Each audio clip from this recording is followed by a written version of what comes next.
The Letters of Ambrose Bierce, with a memoir by George Sterling *****. Transcriber's note: obvious typographical errors have been corrected. Inconsistent spelling and hyphenation in the original document have been preserved.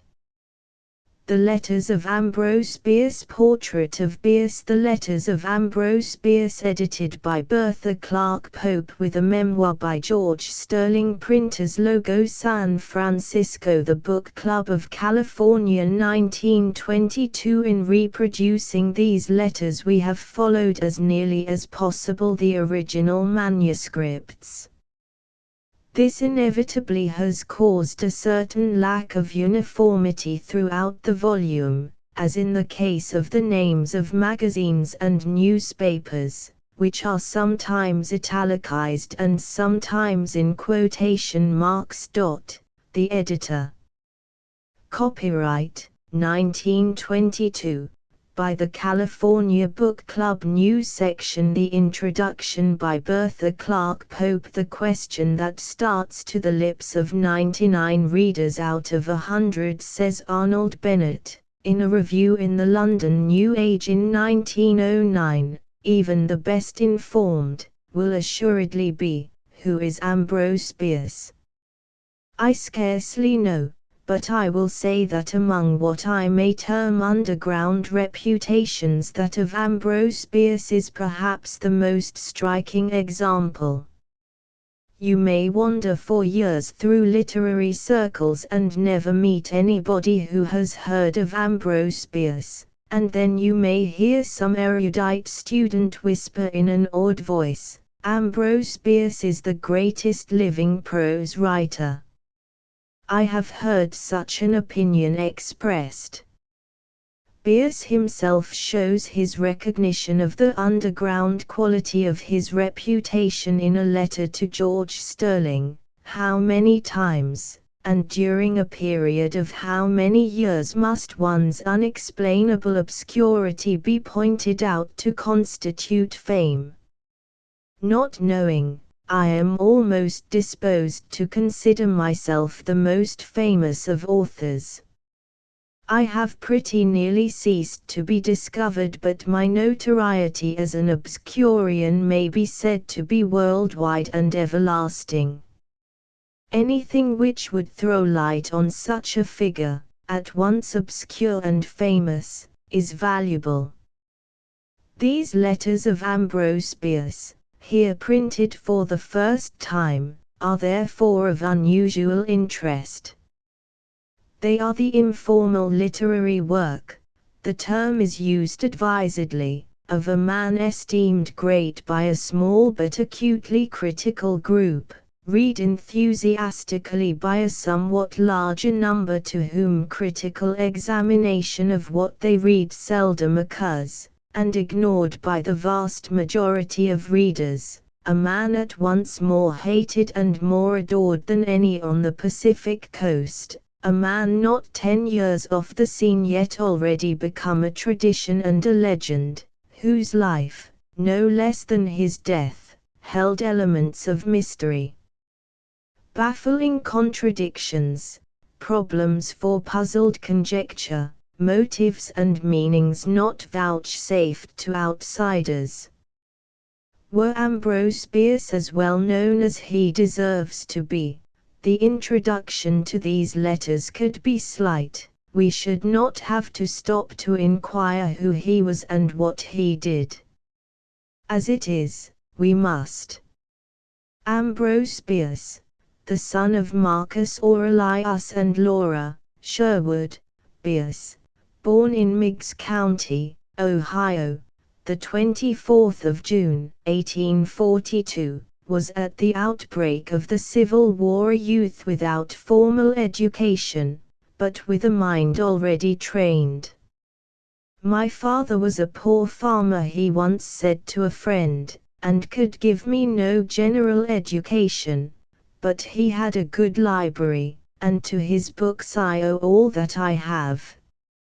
He promptly volunteered in 1861 and served throughout the war.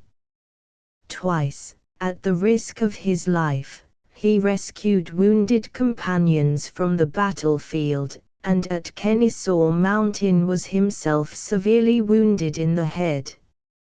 He was brevetted major for distinguished services, but in afterlife never permitted the title to be used in addressing him. There is a story that when the war was over he tossed up a coin to determine what should be his career. Whatever the determining auguries, he came at once to San Francisco to join his favorite brother Albert. There were 10 brothers and sisters to choose from, and for a short time worked with him in the mint. He soon began writing paragraphs for the weeklies, particularly the Argonaut and the Newsletter. I was a slovenly writer in those days, he observes in a letter 40 years later, though enough better than my neighbors to have attracted my own attention. My knowledge of English was imperfect, a whole lot. Indeed, my intellectual status, whatever it may be, and God knows it's enough to make me blush, was of slow growth, as was my moral. I mean, I had not literary sincerity. Apparently, attention other than his own was attracted, for he was presently editing the Newsletter. In 1872 he went to London and for 4 years was on the staff of Fun. In London Bierce found congenial and stimulating associates. The great man of his circle was George Augustus Sala, one of the most skillful, finished journalists ever known, a keen satiric wit, and the author of a ballad of which it is said that Swift might have been proud. Another notable figure was Tom Hood the Younger, mordantly humorous. The satiric style in journalism was popular then, and personal journals were so personal that one Jimmy Davis, editor of The Cuckoo and The Bat successively, found it healthful to remain some years in exile in France. Bierce contributed to several of these and to Figaro, the editor of which was James Mortimer. To this gentleman Bierce owed what he designated as the distinction of being probably the only American journalist who was ever employed by an empress in so congenial a pursuit as the pursuit of another journalist. This other journalist was M. Henry Rochefort, communard, formerly editor of La Lanterne in Paris, in which he had made incessant war upon the empire and all its personnel, particularly the empress. When, an exile, Rochefort announced his intention of renewing La Lanterne in London, the exiled empress circumvented him by secretly copyrighting the title, The Lantern, and proceeding to publish a periodical under that name with the purpose of undermining his influence. 2 numbers were enough. M. Rochefort fled to Belgium. Bierce said that in the field of chromatic journalism it was the finest thing that ever came from a press, but of the literary excellence of the 12 pages he felt less qualified for judgment as he had written every line. This was in 1874. 2 years earlier, under his journalistic pseudonym of Dodd Gryle, he had published his first books, 2 small volumes, largely made up of his articles in the San Francisco Newsletter, called The Fiend's Delight, and Nuggets and Dust Panned Out in California. Now, he used the same pseudonym on the title page of a 3rd volume, Cobwebs from an Empty Skull. The cobwebs were selections from his work in fun, satirical tales and fables, often inspired by weird old woodcuts given him by the editors with the request that he write something to fit. His journalistic associates praised these volumes liberally, and a more distinguished admirer was Gladstone, who, discovering the cobwebs in a second-hand bookshop, voiced his delight in their cleverness, and by his praise gave a certain currency to Bierce's name among the London elect.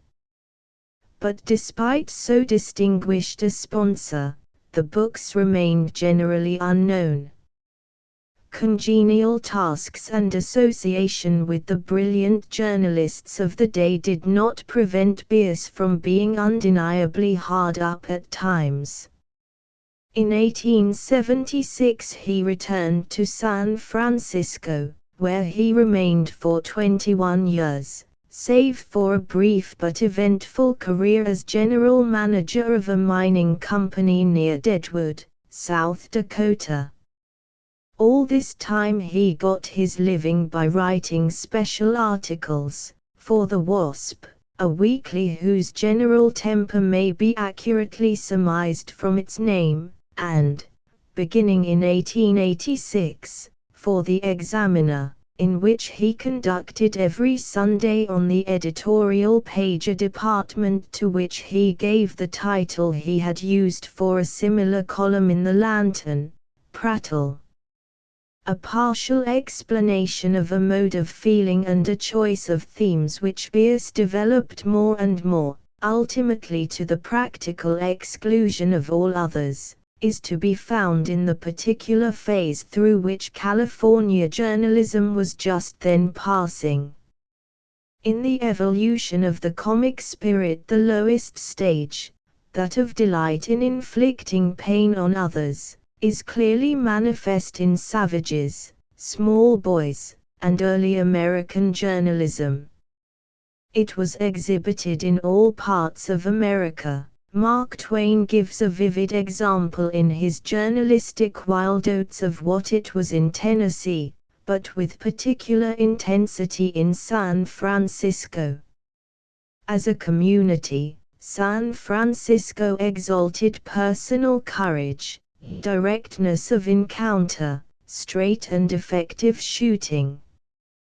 The social group was so small and so homogeneous that any news of importance would be well known before it could be reported, set up in type, printed, and circulated. It was isolated by so great distances from the rest of the world that for years no pretense was made of furnishing adequate news from the outside. So the newspapers came to rely on other sorts of interest. They were pamphlets for the dissemination of the opinions of the groups controlling them, and weapons for doing battle, if need be, for those opinions. And there was abundant occasion. Municipal affairs were corrupt, courts weak or venal, or both. Editors and readers enjoyed a good fight. They also wanted humorous entertainment. They happily combined the two. In the creative dawn of 1847, when the foundations of the journalistic earth were laid and those two morning stars, the Californian of Monterey and the California Star of San Francisco, sang together, we find the editors attacking the community generally, and each other particularly, with the utmost ferocity, laying about them right and left with verbal broadaxes, crowbars, and such other weapons as might be immediately at hand. The California Star's introduction to the public of what would, in our less direct day, be known as its esteemed contemporary is typical. We have received 2 late numbers of the Californian, a dim, dirty little paper printed in Monterey on the worn-out materials of one of the old California war presses. It is published and edited by Walter Colton and Robert Semple, the one a whining sycophant, and the other an overgrown lickspittle. At the top of one of the papers we find the words "Please exchange." This would be considered in almost any other country a barefaced attempt to swindle us. We should consider it so now were it not for the peculiar situation of our country, which induces us to do a great deal for others in order for them to do us a little good. We have concluded to give our paper to them this year, so as to afford them some insight into the manner in which a Republican newspaper should be conducted. They appear now to be awfully verdant. Down through the 70s and 80s the tradition persisted, newspapers being bought and read, as a historian of journalism asserts, not so much for news as to see who was getting lambasted that day. It is not strange, then, that journals of redoubtable pugnacity were popular, or that editors favored writers who were likely to excel in the gladiatorial style. It is significant that public praise first came to Bierce through his articles in the caustic newsletter, widely read on the Pacific Coast during the 70s. Once launched in this line, he became locally famous for his fierce and witty articles in the Argonaut and the Wasp, and for many years his column prattle in the Examiner was, in the words of Mr. Bailey Millard, the most wickedly clever, the most audaciously personal, and the most eagerly devoured column of causerie that ever was printed in this country. In 1896 Bierce was sent to Washington to fight, through the Hearst newspapers, the refunding bill which Collis P. Huntington was trying to get passed, releasing his Central Pacific Railroad from its obligations to the government.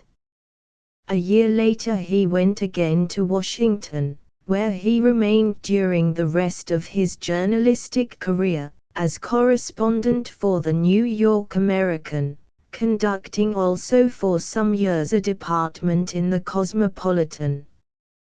Much of Bierce's best work was done in those years in San Francisco. Through the columns of the Wasp and the Examiner his wit played free, he wielded an extraordinary influence, his trenchant criticism made and unmade reputations, literary and otherwise. But this to Bierce was mostly journalism, a thing so low that it cannot be mentioned in the same breath with literature. His real interest lay elsewhere. Throughout the early 80s he devoted himself to writing stories. All were rejected by the magazine editors to whom he offered them. When finally in 1890 he gathered these stories together into book form and offered them to the leading publishers of the country, they too would have none of them. These men, writes Mr. Bailey Millard, admitted the purity of his diction and the magic of his haunting power, but the stories were regarded as revolting. At last, in 1891, his first book of stories, Tales of Soldiers and Civilians, saw the reluctant light of day. It had this foreword: denied existence by the chief publishing houses of the country. This book owes itself to Mr. E.L.G. Steele, merchant, of this city, San Francisco. In attesting Mr. Steele's faith in his judgment and his friend, it will serve its author's main and best ambition. There is Biercean pugnacity in these words. The author flings down the gauntlet with a confident gesture. But it cannot be said that anything much happened to discomfit the publishing houses of little faith. Apparently, Bierce had thought to appeal past the dull and unjust verdict of such lower courts to the higher tribunal of the critics and possibly an elect group of general readers who might be expected to recognize and welcome something rare. but judgment was scarcely reversed. Only a few critics were discerning, and the book had no vogue. When The Monk and the Hangman's Daughter was published by F. J. Scoult and Company, Chicago, the next year, and Can Such Things Be by the Castle Publishing Company, the year following, a few enthusiastic critics could find no words strong enough to describe Bierce's vivid imagination, his uncanny divination of atavistic terrors in man's consciousness, his chiseled perfection of style, but the critics who disapproved had even more trouble in finding words strong enough for their purposes, and, as before, there was no general appreciation. For the next 20 years Ambrose Bierce was a prolific writer, but, whatever the reason, no further volumes of stories from his pen were presented to the world. Black Beetles in Amber, a collection of satiric verse, had appeared the same year as The Monk and the Hangman's Daughter, then for 7 years, with the exception of a republication by G. P. Putnam's Sons of Tales of Soldiers and Civilians under the title, In the Midst of Life. No books by Bierce. In 1899 appeared Fantastic Fables, in 1903 Shapes of Clay, more satiric verse, in 1906 The Cynic's Word Book, a dictionary of wicked epigrams, in 1909 Write It Right, a blacklist of literary faults, and The Shadow on the Dial, a collection of essays covering, to quote from the preface of S.O. House, a wide range of subjects, embracing among other things, government, dreams, writers of dialect and dogs. Mr. Howes might have heightened his crescendo by adding Emancipated Women, and finally, 1909 to 1912, the collected works of Ambrose Bierce, containing all his work previously published in book form, save the 2 last mentioned, and much more besides, all collected and edited by Bierce himself.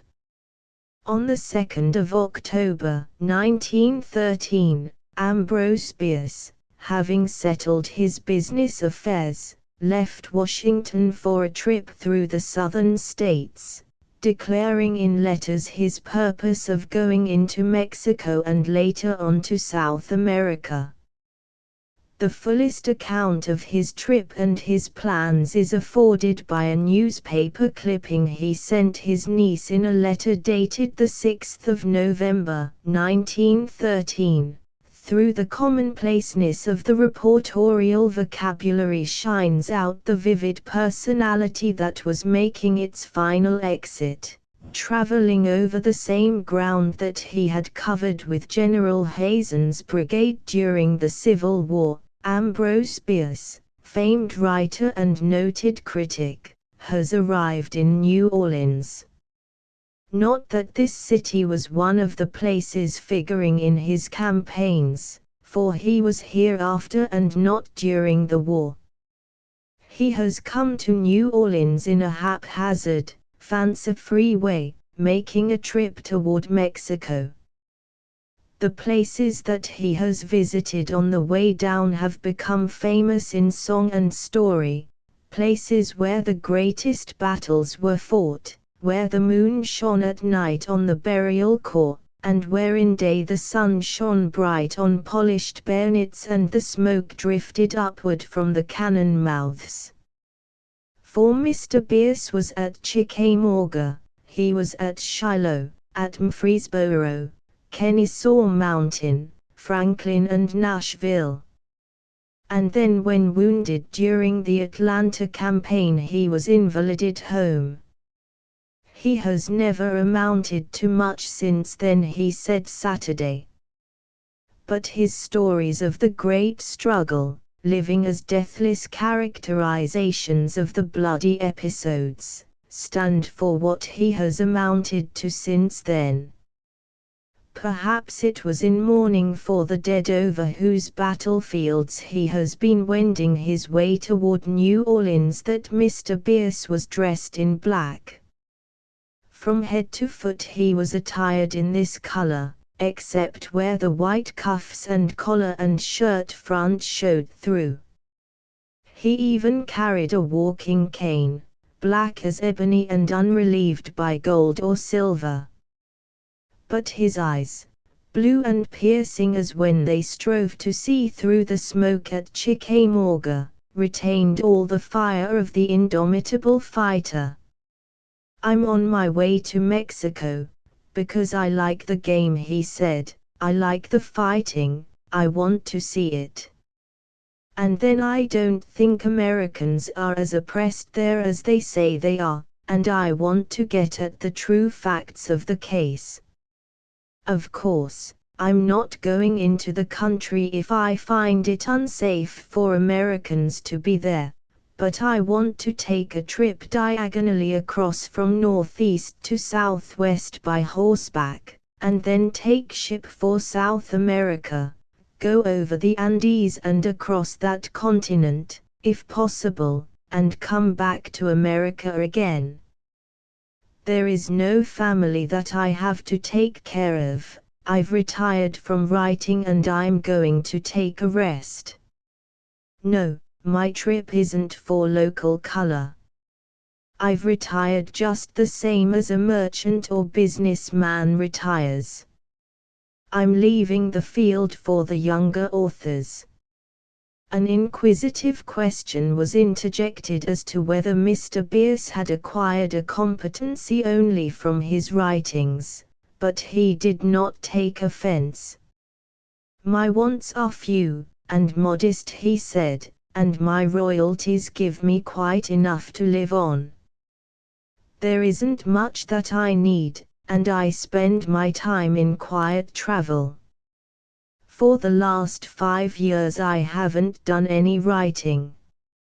Don't you think that after a man has worked as long as I have that he deserves a rest? But perhaps after I have rested I might work some more, I can't tell, there are so many things," and the straightforward blue eyes took on a faraway look. "There are so many things that might happen between now and when I come back. My trip might take several years, and I'm an old man now.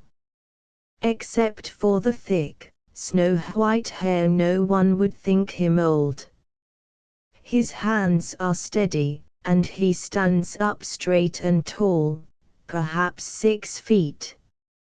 In December of that same year the last letter he is known to have written was received by his daughter.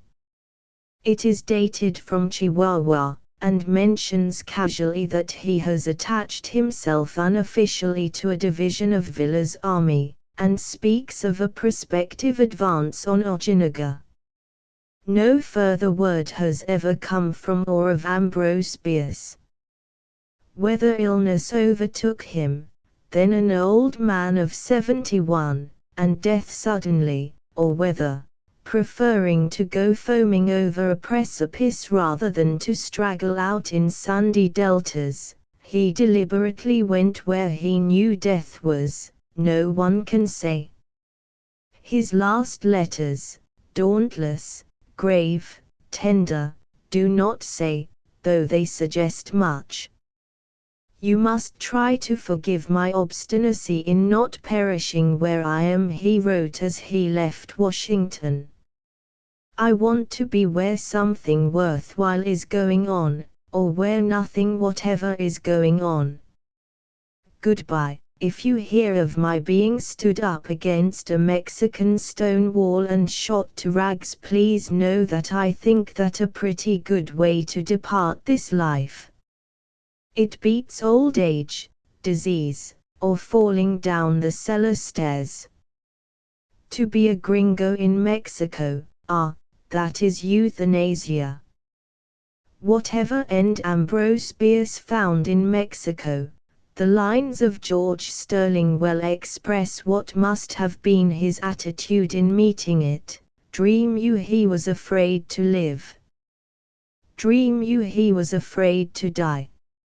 Or that, a suppliant of the sky, he begged the gods to keep or give? Not thus the shadow maker stood, whose scrutiny dissolved so well our thin mirage of heaven or hell, the doubtful evil, dubious good. If now his name be with the dead, and where the gaunt agaves flow are, the vulture and the wolf devour the lion heart, the lion head, be sure that heart and head were laid in wisdom down, content to die. Be sure he faced the starless sky unduped, unmurmuring, unafraid. In any consideration of the work of Ambrose Bierce, a central question must be why it contains so much that is trivial or ephemeral.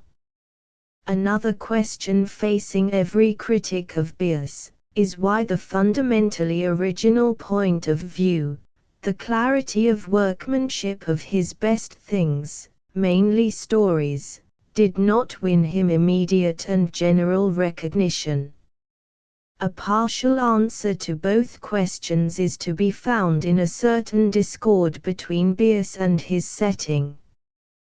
Bierce, paradoxically, combined the bizarre in substance, the severely restrained and compressed in form.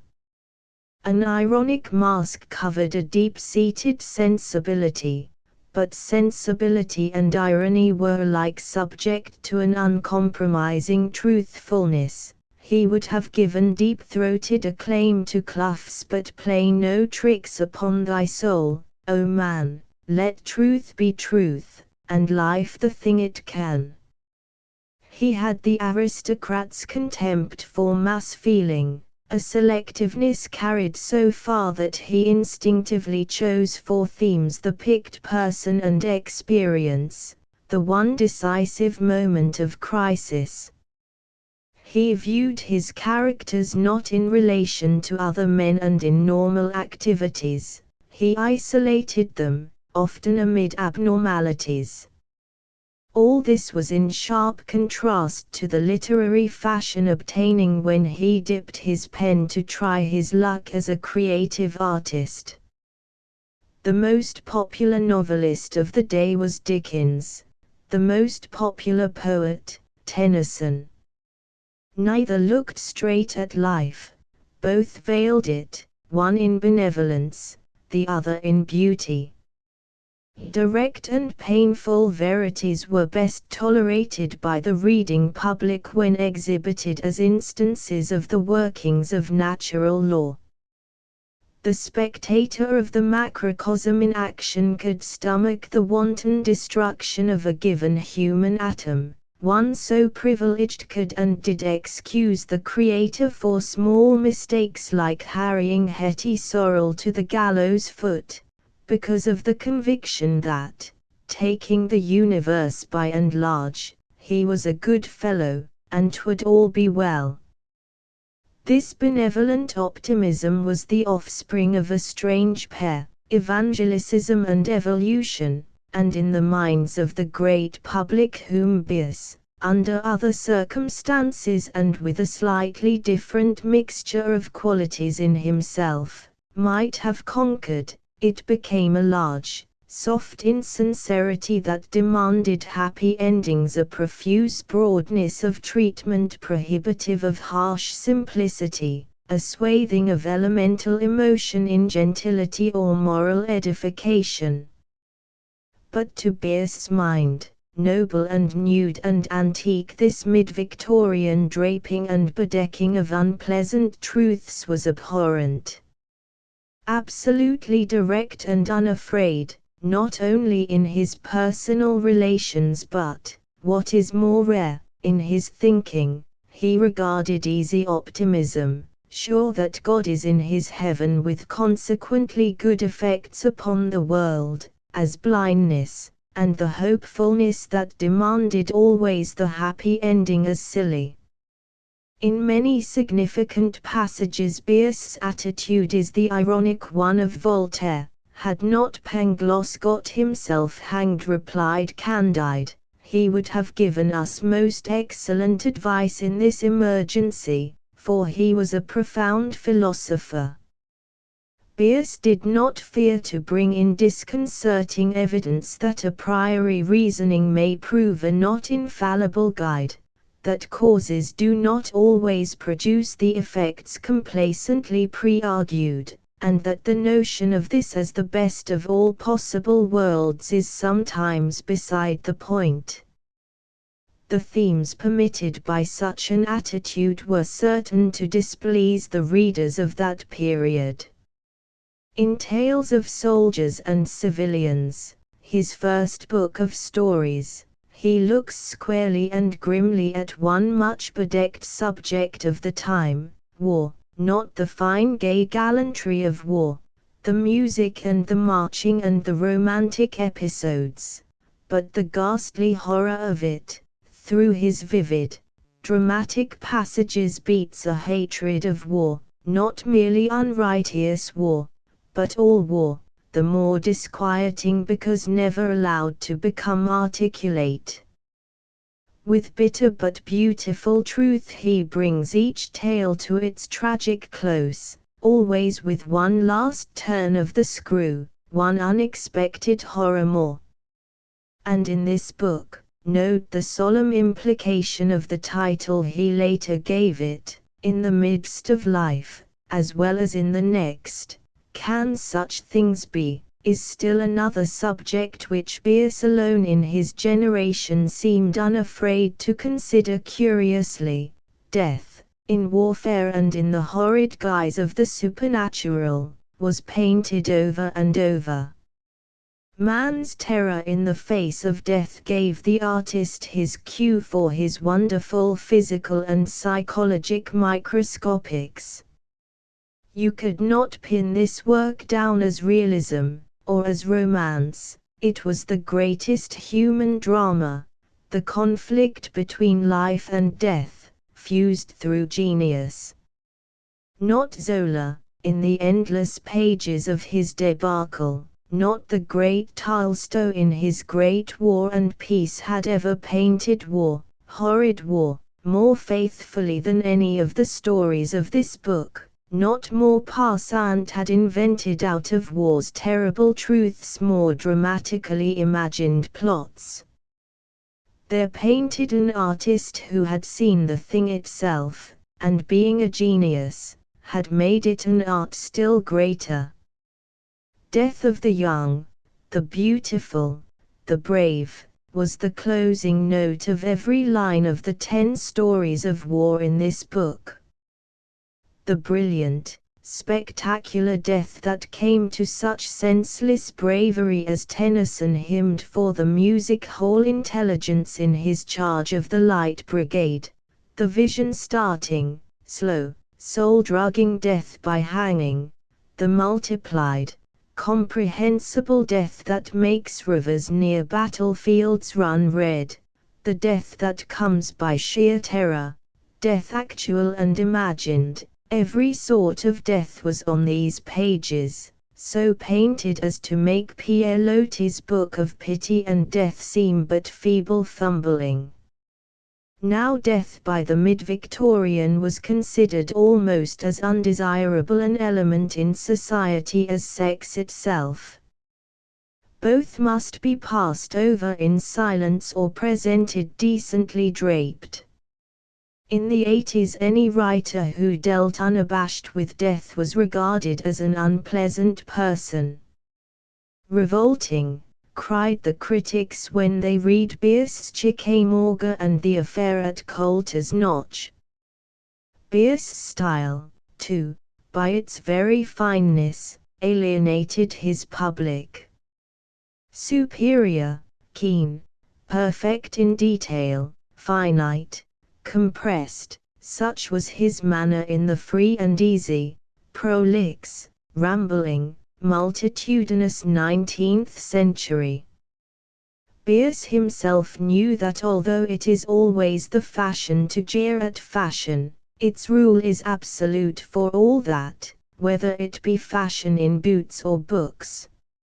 A correspondent of mine, he wrote in 1887 in his Examiner column, a well-known and clever writer, appears surprised because I do not like the work of Robert Louis Stevenson. I am equally hurt to know that he does. If he was ever a boy, he knows that the year is divided, not into seasons and months, as is vulgarly supposed, but into top time, marble time, kite time, etc., and woe to the boy who ignores the unwritten calendar, amusing himself according to the dictates of an irresponsible conscience. I venture to remind my correspondent that a somewhat similar system obtains in matters of literature, a word which I beg him to observe means fiction. There are, for illustration, or rather, there were, James time, Howells time, Crawford time, Russell time and Conway time, each epoch, named for the immortal novelist of the time being, lasting, generally speaking, as much as a year. All the more rigorous is the law of observance. It is not permitted to admire Jones in Smith time. I must point out to my heedless correspondent that this is not Stevenson time, that was last year. It was decidedly not Bierce time when Bierce's stories appeared. And there was in him no compromise, or so he thought. A great artist, he wrote to George Sterling, is superior to his world and his time, or at least to his parish and his day. His practical application of that belief is shown in a letter to a magazine editor who had just rejected a satire he had submitted. Even you ask for literature, if my stories are literature, as you are good enough to imply. By the way, all the leading publishers of the country turned down that book until they saw it published without them by a merchant in San Francisco and another sort of publishers in London, Leipzig and Paris. Well, you wouldn't do a thing to one of my stories.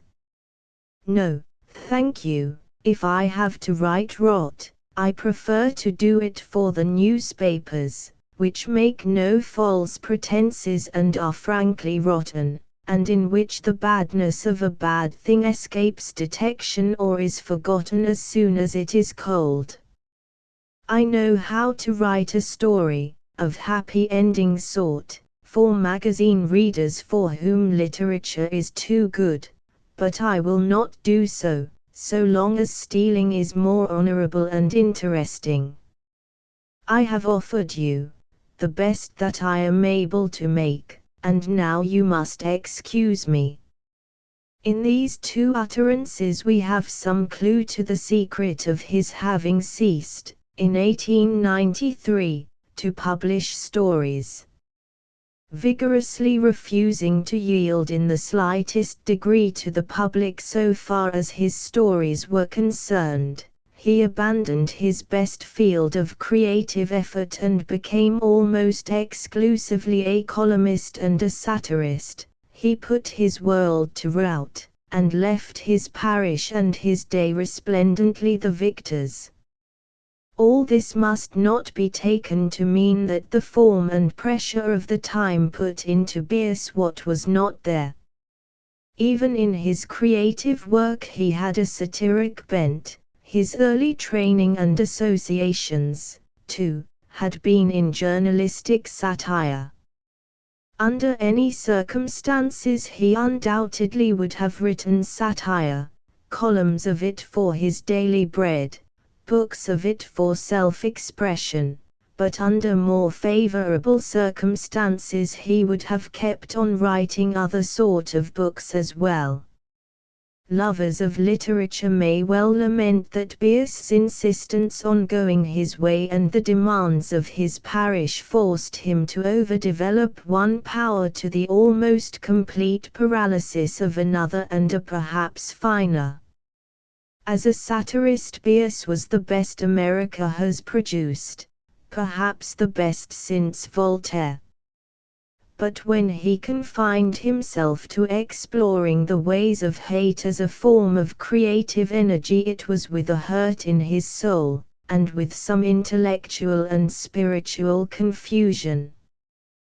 There resulted a kink in his nature, a contradiction that appears repeatedly, not only in his life, but in his writings.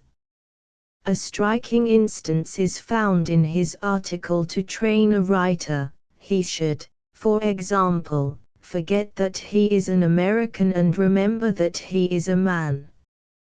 He should be neither Christian nor Jew, nor Buddhist, nor Mahometan, nor snake worshipper. To local standards of right and wrong he should be civilly indifferent. In the virtues, so-called, he should discern only the rough notes of a general expediency, in fixed moral principles only time-saving predecessons of cases not yet before the court of conscience. Happiness should disclose itself to his enlarging intelligence as the end and purpose of life, art and love as the only means to happiness. He should free himself of all doctrines, theories, etiquettes, politics, simplifying his life and mind, attaining clarity with breadth and unity with height. To him a continent should not seem wide nor a century long. And it would be needful that he know and have an ever-present consciousness that this is a world of fools and rogues, blind with superstition, tormented with envy, consumed with vanity, selfish, false, cruel, cursed with illusions, frothing mad. Up to that last sentence Ambrose Bierce beholds this world as one where tolerance, breadth of view, simplicity of life and mind, clear thinking, are at most attainable, at least worthy of the effort to attain. He regards life as purposive, as having happiness for its end, and art and love as the means to that good end. But suddenly the string from which he has been evoking these broad harmonies snaps with a snarl. All is evil and hopeless, frothing mad. Both views cannot be held simultaneously by the same mind. Which was the real belief of Ambrose Bierce? The former, it seems clear. But he has been hired to be a satirist. On the original fabric of Bierce's mind the satiric strand has encroached more than the design allows. There results not only considerable obliteration of the main design, but confusion in the substituted one. For it is significant that much of the work of Bierce seems to be that of what he would have called a futilitarian, that he seldom seems able to find a suitable field for his satire, a foeman worthy of such perfect steel as he brings to the encounter. He fights on all fields, on both sides, against all comers, ubiquitous, indiscriminate. He is as one who screams in pain at his own futility, one who might be heard as he says of our civilization, from afar in space as a scolding and a riot. That Bierce would have spent so much of his superb power on the trivial and the ephemeral, breaking magnificent vials of wrath on Oakland nobodies, preserving insignificant black beetles in the amber of his art, is not merely, as it has long been, cause of amazement to the critics, it is cause of laughter to the gods, and of weeping among Bierce's true admirers. Some may argue that Bierce's failure to attain international or even national fame cannot be ascribed solely to a lack of concord between the man and his time and to the consequent reaction in him. It is true that in Bierce's work is a sort of paucity, not a mere lack of printed pages, but of the fullness of creative activity that makes Byron, for example, though vulgar and casual, a literary mountain peak. Bierce has but few themes, few moods. His literary river runs clear and sparkling, but confined, a narrow current, not the opulent stream that waters wide plains of thought and feeling. Nor has Bierce the power to weave individual entities and situations into a broad pattern of existence, which is the distinguishing mark of such writers as Thackeray, Balzac, and Tolstoy among the great dead, and Bennett and Wells among the lesser living. Bierce's interest does not lie in the group experience nor even in the experience of the individual through a long period. His unit of time is the minute, not the month.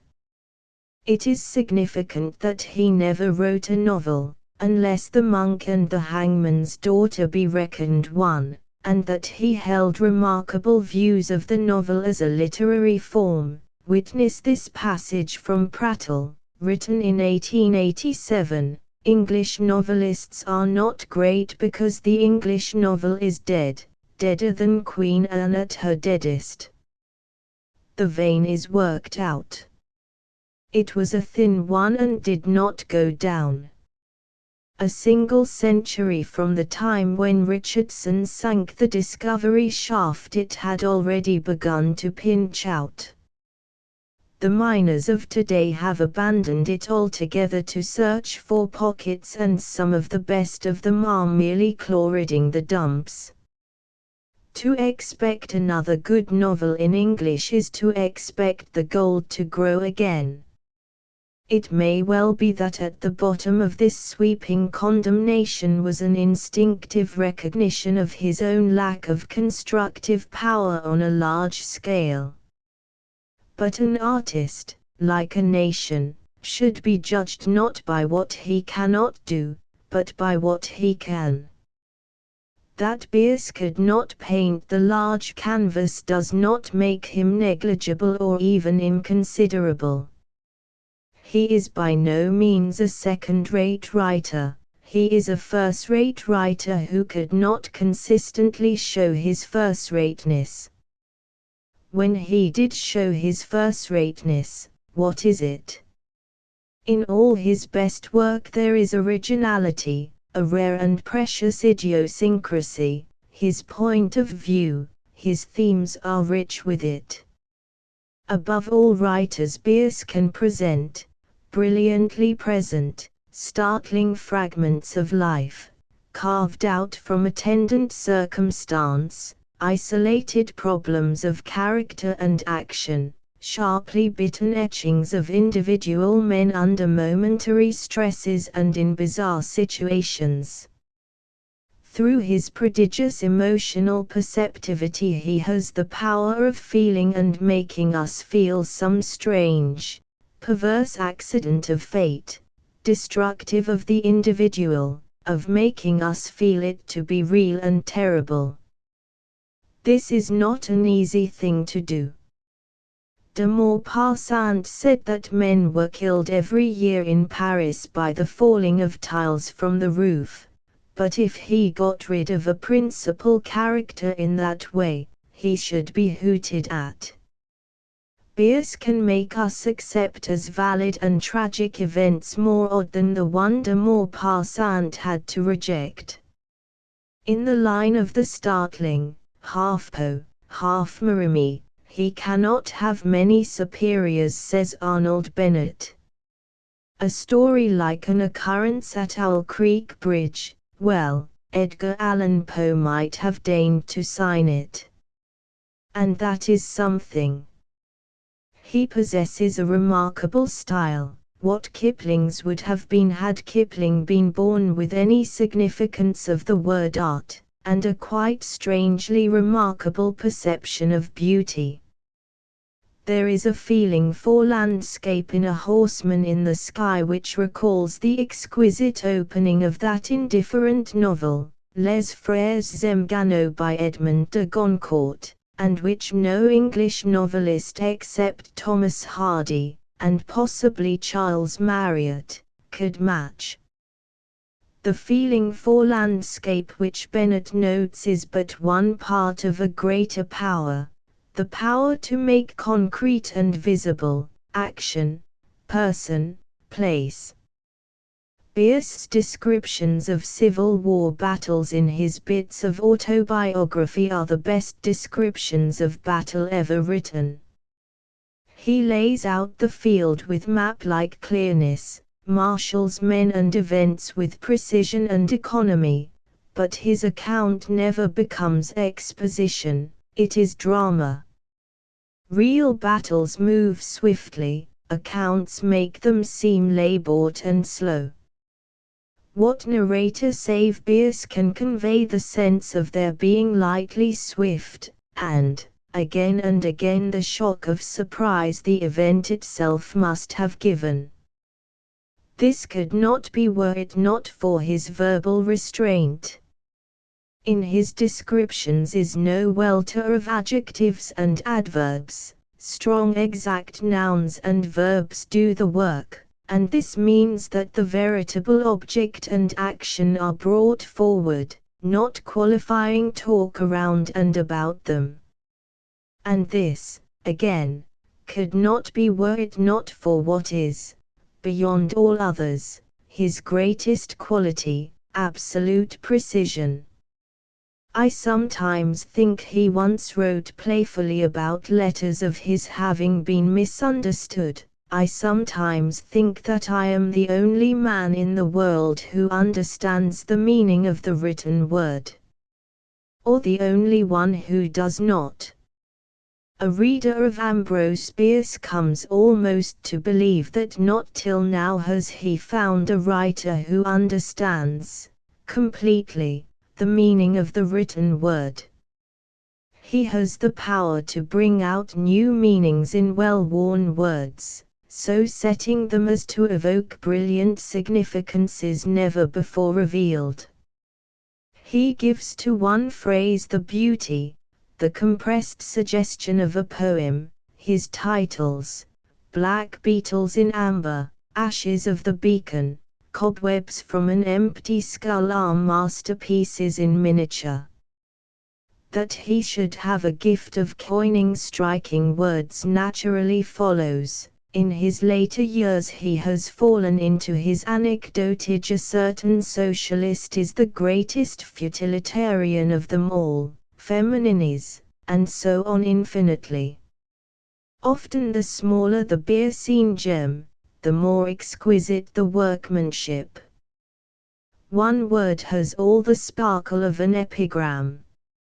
In such skill Ambrose Bierce is not surpassed by any writer, ancient or modern. It gives him rank among the few masters who afford that highest form of intellectual delight, the immediate recognition of a clear idea perfectly set forth in fitting words, wit's twin brother, evoking that rare joy, the sudden, secret laughter of the mind. So much for Bierce the artist. The man is found in these letters. If further clue to the real nature of Ambrose Bierce were needed, it is to be found in a conversation he had in his later years with a young girl. "You must be very proud, Mr. Bierce, of all your books and your fame." "No," he answered rather sadly. "You will come to know that all that is worthwhile in life is the love you have had for a few people near to you." New section: A Memoir of Ambrose Bierce by George Sterling. Though from boyhood a lover of tales of the terrible, it was not until my 22nd year that I heard of Ambrose Bierce, I having then been for 10 months a resident of Oakland, California. But in the fall of the year 1891 my friend Roosevelt Johnson, newly arrived from our town of birth, Sag Harbor, New York, asked me if I were acquainted with his work, adding that he had been told that Bierce was the author of stories not inferior in awesomeness to the most terrible of Poe's. We made inquiry and found that Bierce had for several years been writing columns of critical comment, satirically named prattle, for the editorial page of the Sunday Examiner, of San Francisco.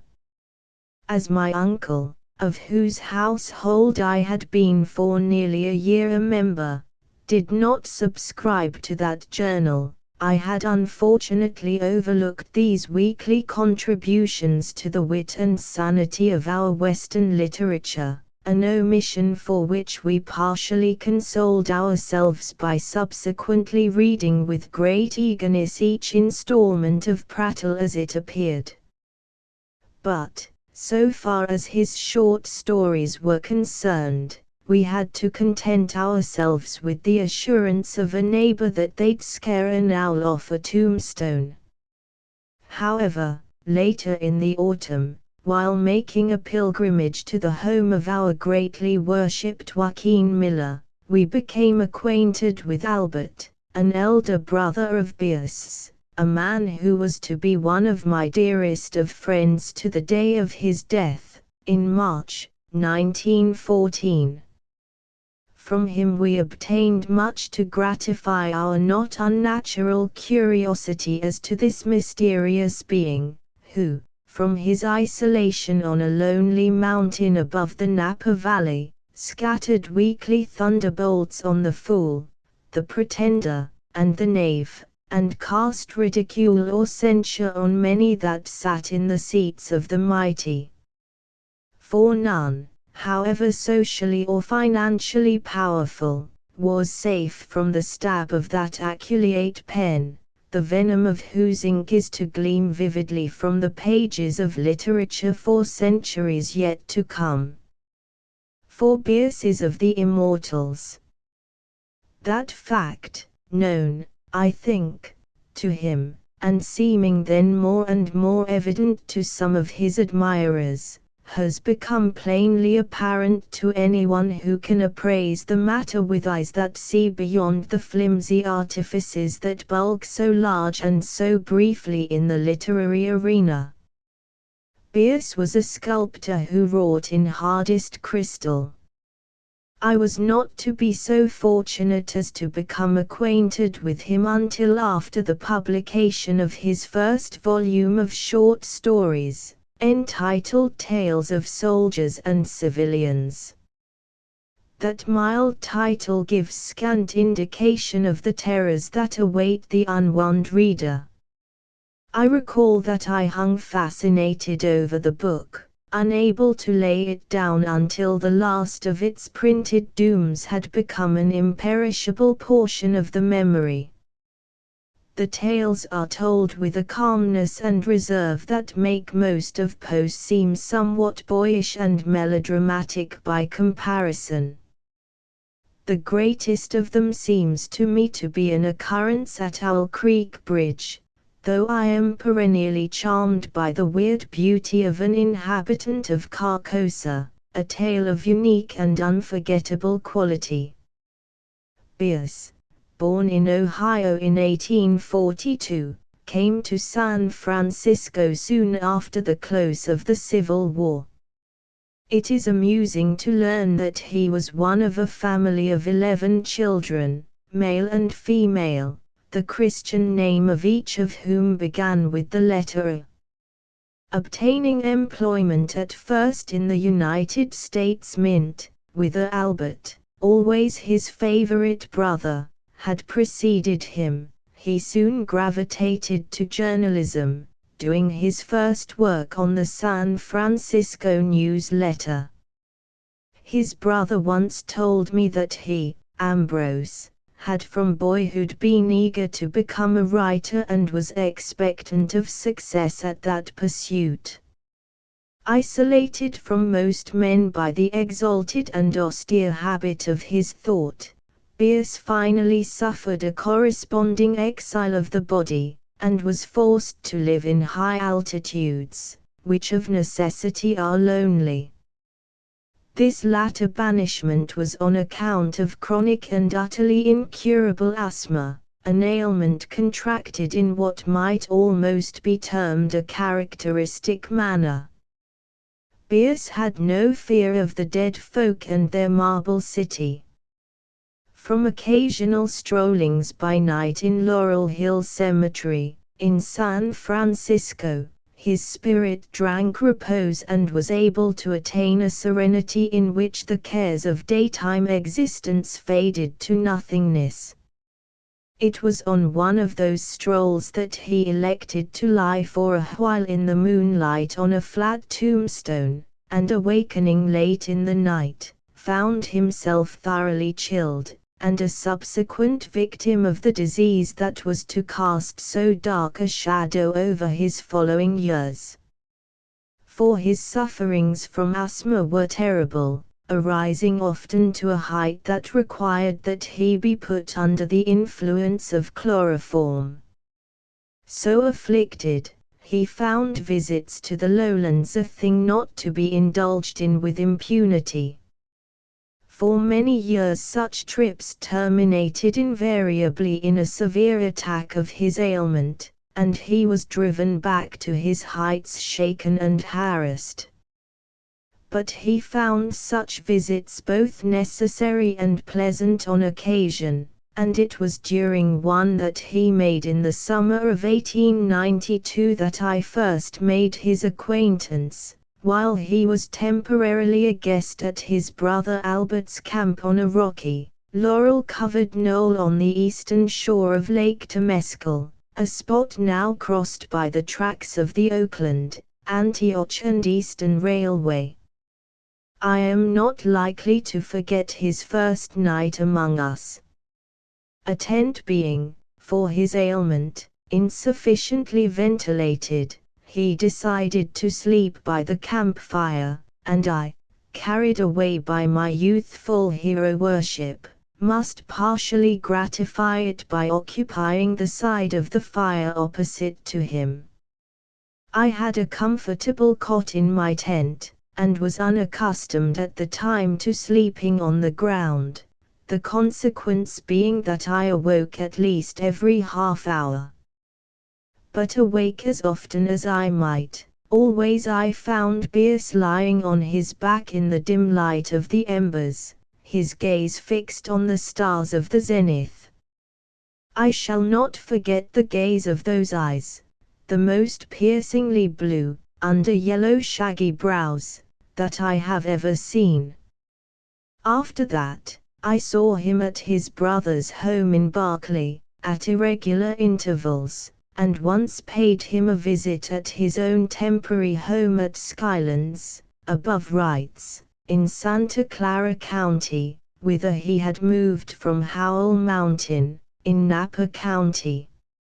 It was on this visit that I was emboldened to ask his opinion on certain verses of mine, the ambition to become a poet having infected me at the scandalously mature age of 26. He was hospitable to my wish, and I was fortunate enough to be his pupil almost to the year of his going forth from among us. During the greater part of that time he was a resident of Washington, D.C., whither he had gone in behalf of the San Francisco Examiner, to aid in defeating, as was successfully accomplished, the funding bill proposed by the Southern Pacific Company. It was on this occasion that he electrified the Senate's committee by repeatedly refusing to shake the hand of the proponent of that measure, no less formidable an individual than Collis P. Huntington. For Bierce carried into actual practice his convictions on ethical matters. Secure in his own self-respect, and valuing his friendship or approval to a high degree, he refused to make, as he put it, a harlot of his friendship. Indeed, he once told me that it was his rule, on subsequently discovering the unworth of a person to whom a less fastidious friend had without previous warning introduced him, to write a letter to that person and assure him that he regarded the introduction as a mistake, and that the twain were thenceforth to meet as strangers. He also once informed me that he did not care to be introduced to persons whom he had criticized, or was about to criticize, in print. I might get to like the beggar, was his comment, and then I'd have one less pelt in my collection. In his criticism of my own work, he seldom used more than suggestion, realizing, no doubt, the sensitiveness of the TO in poetry. It has been hinted to me that he laid, as it were, a hand of ice on my youthful enthusiasms, but that, to such extent as it may be true, was, I think, a good thing for a pupil of the art, youth being apt to gush and become over-sentimental.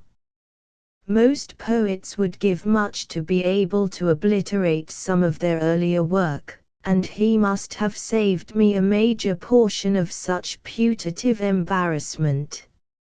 Reviewing the manuscripts that bear his marginal counsels, I can now see that such suggestions were all indicated, though at the time I dissented from some of them. It was one of his tenets that a critic should keep his heart out of his head, to use his own words, when sitting in judgment on the work of writers whom he knew and liked. But I cannot but think that he was guilty of sad violations of that rule, especially in my own case. Bierce lived many years in Washington before making a visit to his old home. That happened in 1910, in which year he visited me at Carmel, and we afterwards camped for several weeks together with his brother and nephew, in Yosemite. I grew to know him better in those days, and he found us hospitable, in the main degree, to his view of things, socialism being the only issue on which we were not in accord. It led to many warm arguments, which, as usual, conduced nowhere but to the suspicion that truth in such matters was mainly a question of taste.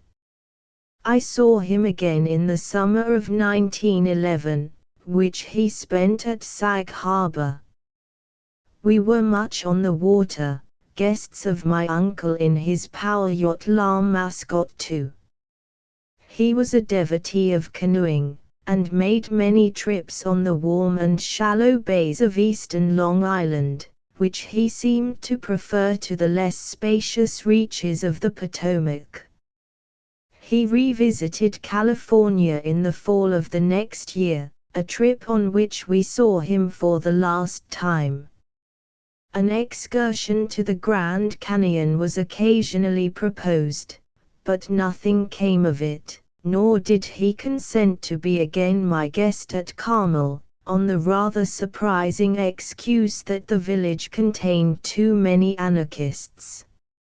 And in November 1913, I received my last letter from him, he being then in Laredo, Texas, about to cross the border into warring Mexico. Why he should have gone forth on so hazardous an enterprise is for the most part a matter of conjecture.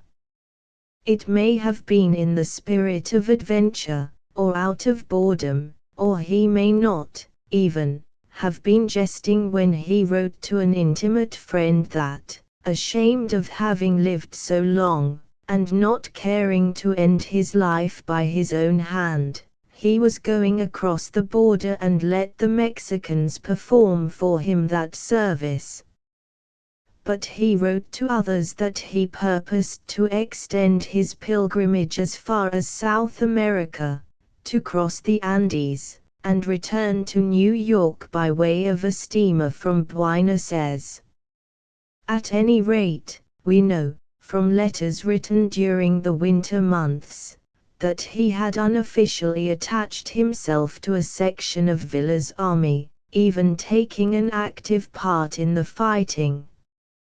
He was heard from until the close of 1913. After that date the mist closes in upon his trail, and we are left to surmise what we may.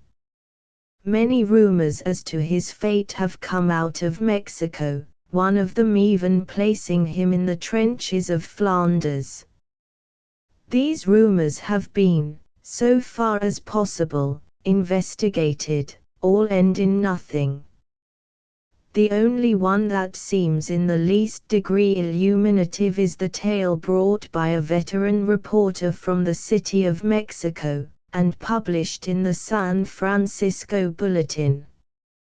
It is the story of a soldier in Villa's army, one of a detachment that captured, near the village of Icamol, an ammunition train of the Carranzistas. One of the prisoners was a sturdy, white-haired, ruddy-faced gringo, who, according to the tale, went before the firing squad with an Indian muleteer, as sole companion in misfortune. The description of the manner, indifferent, even contemptuous, with which the white-haired man met his death seems so characteristic of Bierce that one would almost be inclined to give credence to the tale, impossible though it may be of verification. But the date of the tragedy being given as late in 1915, it seems incredible that Bierce could have escaped observation for so long a period, with so many persons in Mexico eager to know of his fate. It is far more likely that he met his death at the hands of a roving band of outlaws or guerrilla soldiery.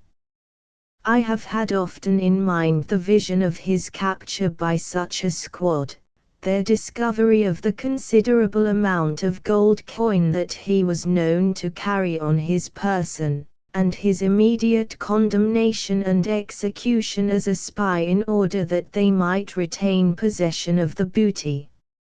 Naturally, such proceedings would not have been reported, from fear of the necessity of sharing with those higher up. And so the veil would have remained drawn, and impenetrable to vision.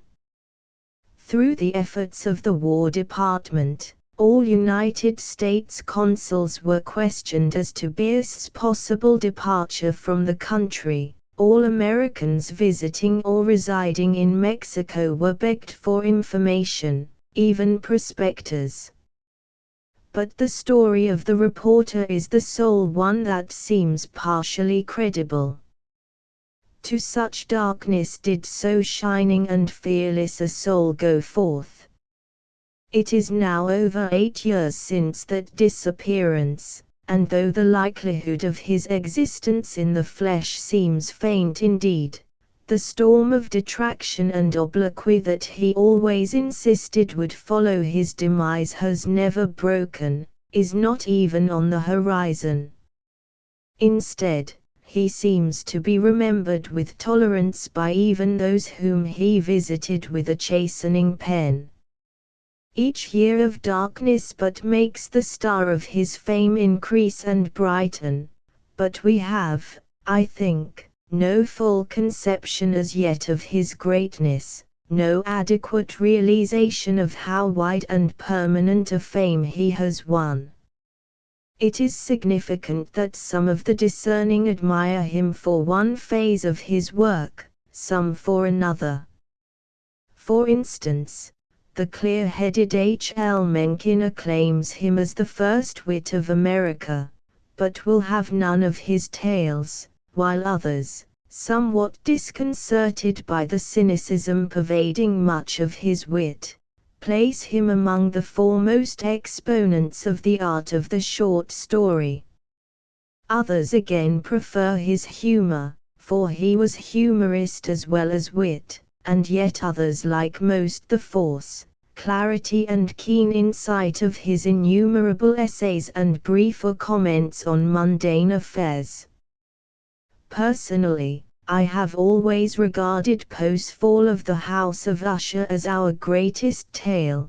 Close to that come, in my opinion, at least a dozen of Bierce's stories, whether of the soldier or civilian. He has himself stated in Prattle, "I am not a poet." And yet he wrote poetry, on occasion, of a high order, his Invocation being one of the noblest poems in the tongue. Some of his satirical verse seems to me as terrible in its withering invective as any that has been written by classic satirists, not excepting Juvenal and Swift.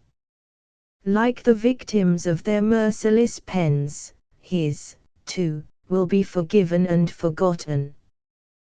Today no one knows, nor cares, whether or not those long-dead offenders gave just offense. The grave has closed over accuser and accused, and the only thing that matters is that a great mind was permitted to function. One may smile or sigh over the satire, but one must also realize that even the satirist had his own weaknesses, and could have been as savagely attacked by a mentality as keen as his own. Men as a whole will never greatly care for satire, each recognizing, true enough, glimpses of himself in the invective, but sensing as well its fundamental bias and cruelty. However, Bierce thought best of himself as a satirist. Naturally, Bierce carried his wit and humor into his immediate human relationships. I best recall an occasion, when, in my first year of acquaintance with him, we were both guests at the home of the painter, J.H.E. Partington. It happened that a bowl of nasturtiums adorned the center table, and having been taught by Father Tab, the poet, to relish that flower, I managed to consume most of them before the close of the evening, knowing there were plenty more to be had in the garden outside. Someone at last remarked, "Why, George has eaten all the nasturtiums. Go out and bring some more." At which Bierce dryly and justly remarked, "No, bring some thistles." It is an indication, however, of his real kindness of heart that, observing my confusion, he afterwards apologized to me for what he termed a thoughtless jest. It was, nevertheless, well deserved. I recall even more distinctly a scene of another setting. This concerns itself with Bierce's son, Lee, then a youth in the early 20s.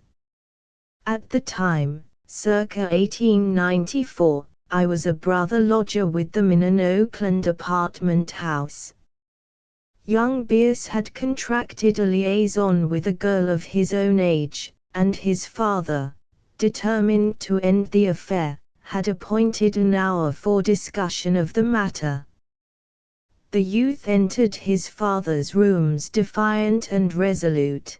Within an hour he appeared weeping, and cried out to me, waiting for him in his own room, "My father is a greater man than Christ. He has suffered more than Christ." And the affair of the heart was promptly terminated. One conversant with Bierce only as a controversialist and censor morum was, almost of necessity, constrained to imagine him a misanthrope, a soured and cynical recluse. Only when one was privileged to see him among his intimates could one obtain glimpses of his true nature, which was considerate, generous, even affectionate.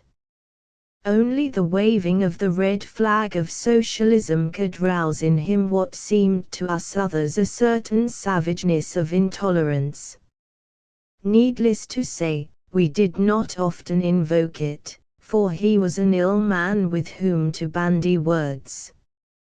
It was my hope, at one time, to involve him and Jack London in a controversy on the subject, but London declined the oral encounter, preferring one with the written word.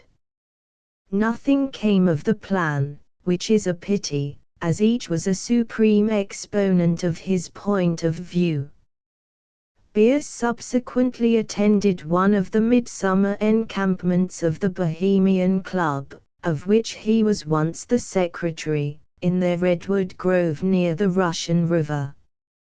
Hearing that London was present, he asked why they had not been mutually introduced, and I was forced to tell him that I feared that they'd be, verbally, at each other's throats, within an hour. "Nonsense," exclaimed Bierce. "Bring him around. I'll treat him like a Dutch uncle." He kept his word, and seemed as much attracted to London as London was to him. But I was always ill at ease when they were conversing. I do not think the two men ever met again. Bierce was the cleanest man, personally, of whom I have knowledge, almost fanatically so, if such a thing be possible. Even during our weeks of camping in the Yosemite, he would spend 2 hours on his morning toilet in the privacy of his tent. His nephew always insisted that the time was devoted to shaving himself from face to foot. He was also a most modest man, and I still recall his decided objections to my bathing attire when at the swimming pool of the Bohemian Club, in the Russian River. Compared to many of those visible, it seemed more than adequate, but he had another opinion of it. He was a good, even an eminent, tankard man, and retained a clear judgment under any amount of potations. He preferred wine, especially a dry vin du pays, usually a Sauternes, to hard liquor, in this respect differing in taste from his elder brother. In the days when I first made his acquaintance, I was accustomed to roam the hills beyond Oakland and Berkeley from Cordonis's Creek to Leona Heights, in company with Albert Bierce, his son Carlton, R.L., Dick, Partington, Lee Bierce, Ambrose's surviving son, and other youths. On such occasions I sometimes hid a superfluous bottle of port or sherry in a convenient spot, and Bierce, afterwards accompanying us on several such outings, pretended to believe that I had such flagons concealed under each bush or rock in the reach and breadth of the hills, and would, to carry out the jest, hunt zealously in such recesses.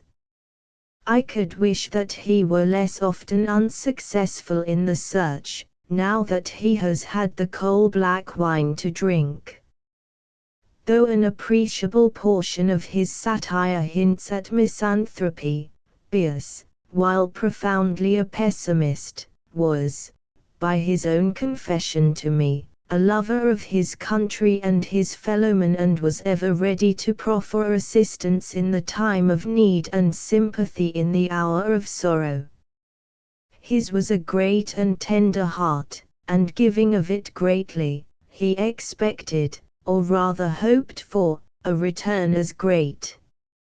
It may have been by reason of the frustration of such hopes that he so often broke with old and, despite his doubts, appreciative friends.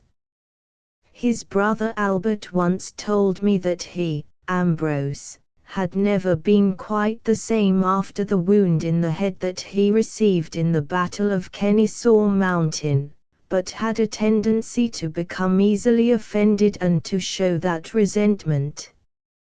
Such estrangements as he and his friends suffered are not, therefore, matters on which one should sit in judgment. It is sad to know that he went so gladly from life, grieved and disappointed. But the white flame of art that he tended for nearly half a century was never permitted to grow faint nor smoky, and it burned to the last with a pure brilliance. Perhaps, he bore witness to what he had found most admirable and enduring in life in the following words: the conclusion of the finest of his essays, literature and art are about all that the world really cares for in the end. Those who make them are not without justification in regarding themselves as masters in the house of life and all others as their servitors. In the babble and clamor, the pranks and antics of its countless incapables, the tremendous dignity of the profession of letters is overlooked, but when, casting a retrospective eye into the dark backward and abysm of time to where beyond these voices is the peace of desolation, we note the majesty of the few immortals and compare them with the pygmy figures of their contemporary kings, warriors and men of action generally, when across the silent battlefields and hushed fora where the dull destinies of nations were determined, nobody cares how, we hear like ocean on a western beach the surge and thunder of the Odyssey. Then we appraise literature at its true value, and how little worthwhile seems all else with which man is pleased to occupy his fussy soul and futile hands. New section: The Letters of Ambrose Bierce, Angwin, the 31st of July, 1892. My dear Blanche, you will not, I hope, mind my saying that the first part of your letter was so pleasing that it almost solved the disappointment created by the other part. For that is a bit discouraging. Let me explain. You receive my suggestion about trying your hand at writing, with assent and apparently pleasure. But, alas, not for love of the art, but for the purpose of helping God repair his botchwork world. You want to reform things, poor girl, to rise and lay about you, slaying monsters and liberating captive maids. You would help to alter for the better the position of working women. You would be a missionary, and the rest of it. Perhaps I shall not make myself understood when I say that this discourages me, that in such aims, worthy as they are, I would do nothing to assist you, that such ambitions are not only impracticable but incompatible with the spirit that gives success in art, that such ends are a prostitution of art, that helpful writing is dull reading. If you had had more experience of life, I should regard what you say as entirely conclusive against your possession of any talent of a literary kind. But you are so young and untaught in that way, and I have the testimony of little felicities and purely literary touches, apparently unconscious, in your letters. Perhaps your unschooled heart and hope should not be held as having spoken the conclusive word. But surely, my child, as surely as anything in mathematics, art will laurel no brow having a divided allegiance. Love the world as much as you will, but serve it otherwise. The best service you can perform by writing is to write well with no care for anything but that. Plant and water and let God give the increase if He will, and to whom it shall please Him. Suppose your father were to help working women by painting no pictures but such, of their ugly surroundings, say, as would incite them to help themselves, or others to help them. Suppose you should play no music but such as, but I need go no further. Literature, I don't mean journalism, is an art, it is not a form of benevolence. It has nothing to do with reform, and when used as a means of reform suffers accordingly and justly. Unless you can feel that way, I cannot advise you to meddle with it. It would be dishonest in me to accept your praise for what I wrote of the Homestead Works quarrel, unless you should praise it for being well written and true. I have no sympathies with that savage fight between the two kinds of rascals, and no desire to assist either, except to better hearts and manners. The love of truth is good enough motive for me when I write of my fellowmen. I like many things in this world and a few persons, I like you, for example, but after they are served I have no love to waste upon the irreclaimable mass of brutality that we know as mankind. Compassion, yes, I am sincerely sorry that they are brutes. Yes, I wrote the article The Human Liver. Your criticism is erroneous. My opportunities of knowing women's feelings toward Mrs. Grundy are better than yours. They hate her with a horrible antipathy, but they cower all the same. The fact that they are a part of her mitigates neither their hatred nor their fear. After next Monday I shall probably be in St. Helena. But if you will be so good as still to write to me, please address me here until I apprise you of my removal, for I shall intercept my letters at St. Helena, wherever addressed. And maybe you will write before Monday. I need not say how pleasant it is for me to hear from you. And I shall want to know what you think of what I say about your spirit of reform. How I should have liked to pass that Sunday in camp with you all. And today, I wonder if you are there today. I feel a peculiar affection for that place. Please give my love to all your people, and forgive my intolerably long letters, or retaliate in kind. Sincerely your friend Ambrose Bierce. End of letter. St. Helena, the 15th of August, 1892. I know, dear Blanche, of the disagreement among men as to the nature and aims of literature, and the subject is too long to discuss. I will only say that it seems to me that men holding Tolstoy's view are not properly literary men, that is to say, artists, at all. They are missionaries who, in their zeal to lay about them, do not scruple to seize any weapon that they can lay their hands on. They would grab a crucifix to beat a dog. The dog is well beaten, no doubt, which makes him a worse dog than he was before, but note the condition of the crucifix. The work of these men is better, of course, than the work of men of trill art and inferior brains, but always you see the possibilities to them, which they have missed or consciously sacrificed to their fad. And after all they do no good. The world does not wish to be helped. The poor wish only to be rich, which is impossible, not to be better. They would like to be rich in order to be worse, generally speaking.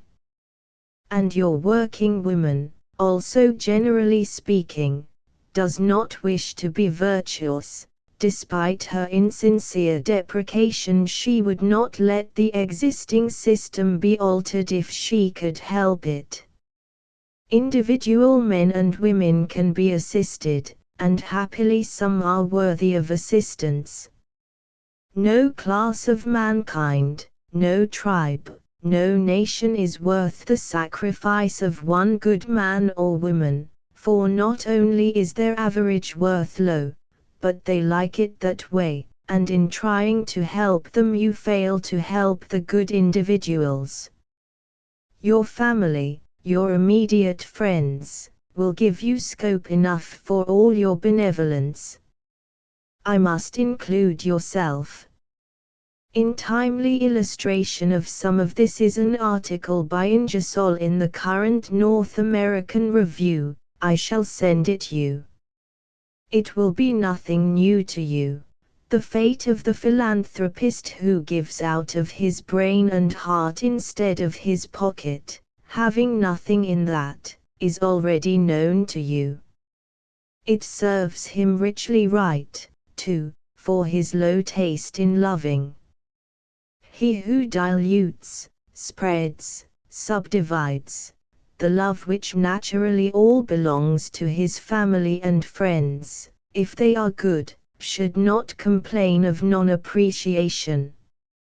Love those, help those, whom from personal knowledge you know to be worthy.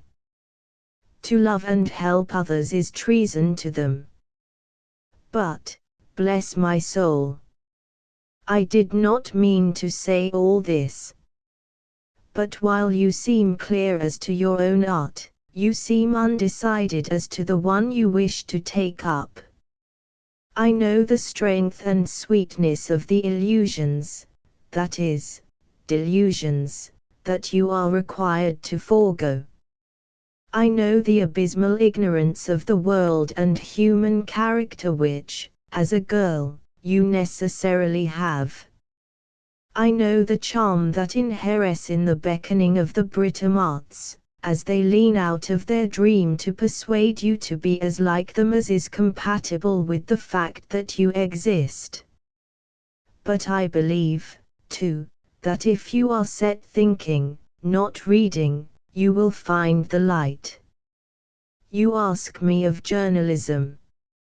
It is so low a thing that it may be legitimately used as a means of reform or a means of anything deemed worth accomplishing. It is not an art, except in the greatest moderation, is damaging to it. The man who can write well must not write as well as he can, the others may, of course. Journalism has many purposes, and the people's welfare may be one of them, though that is not the purpose in chief, by much.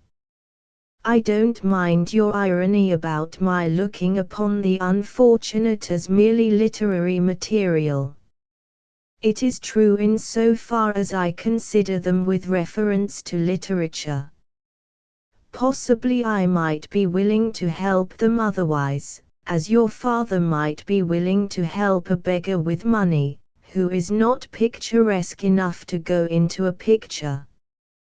As you might be willing to give a tramp a dinner, yet unwilling to play the sweet by and by or tararaboom-da-a to tickle his ear.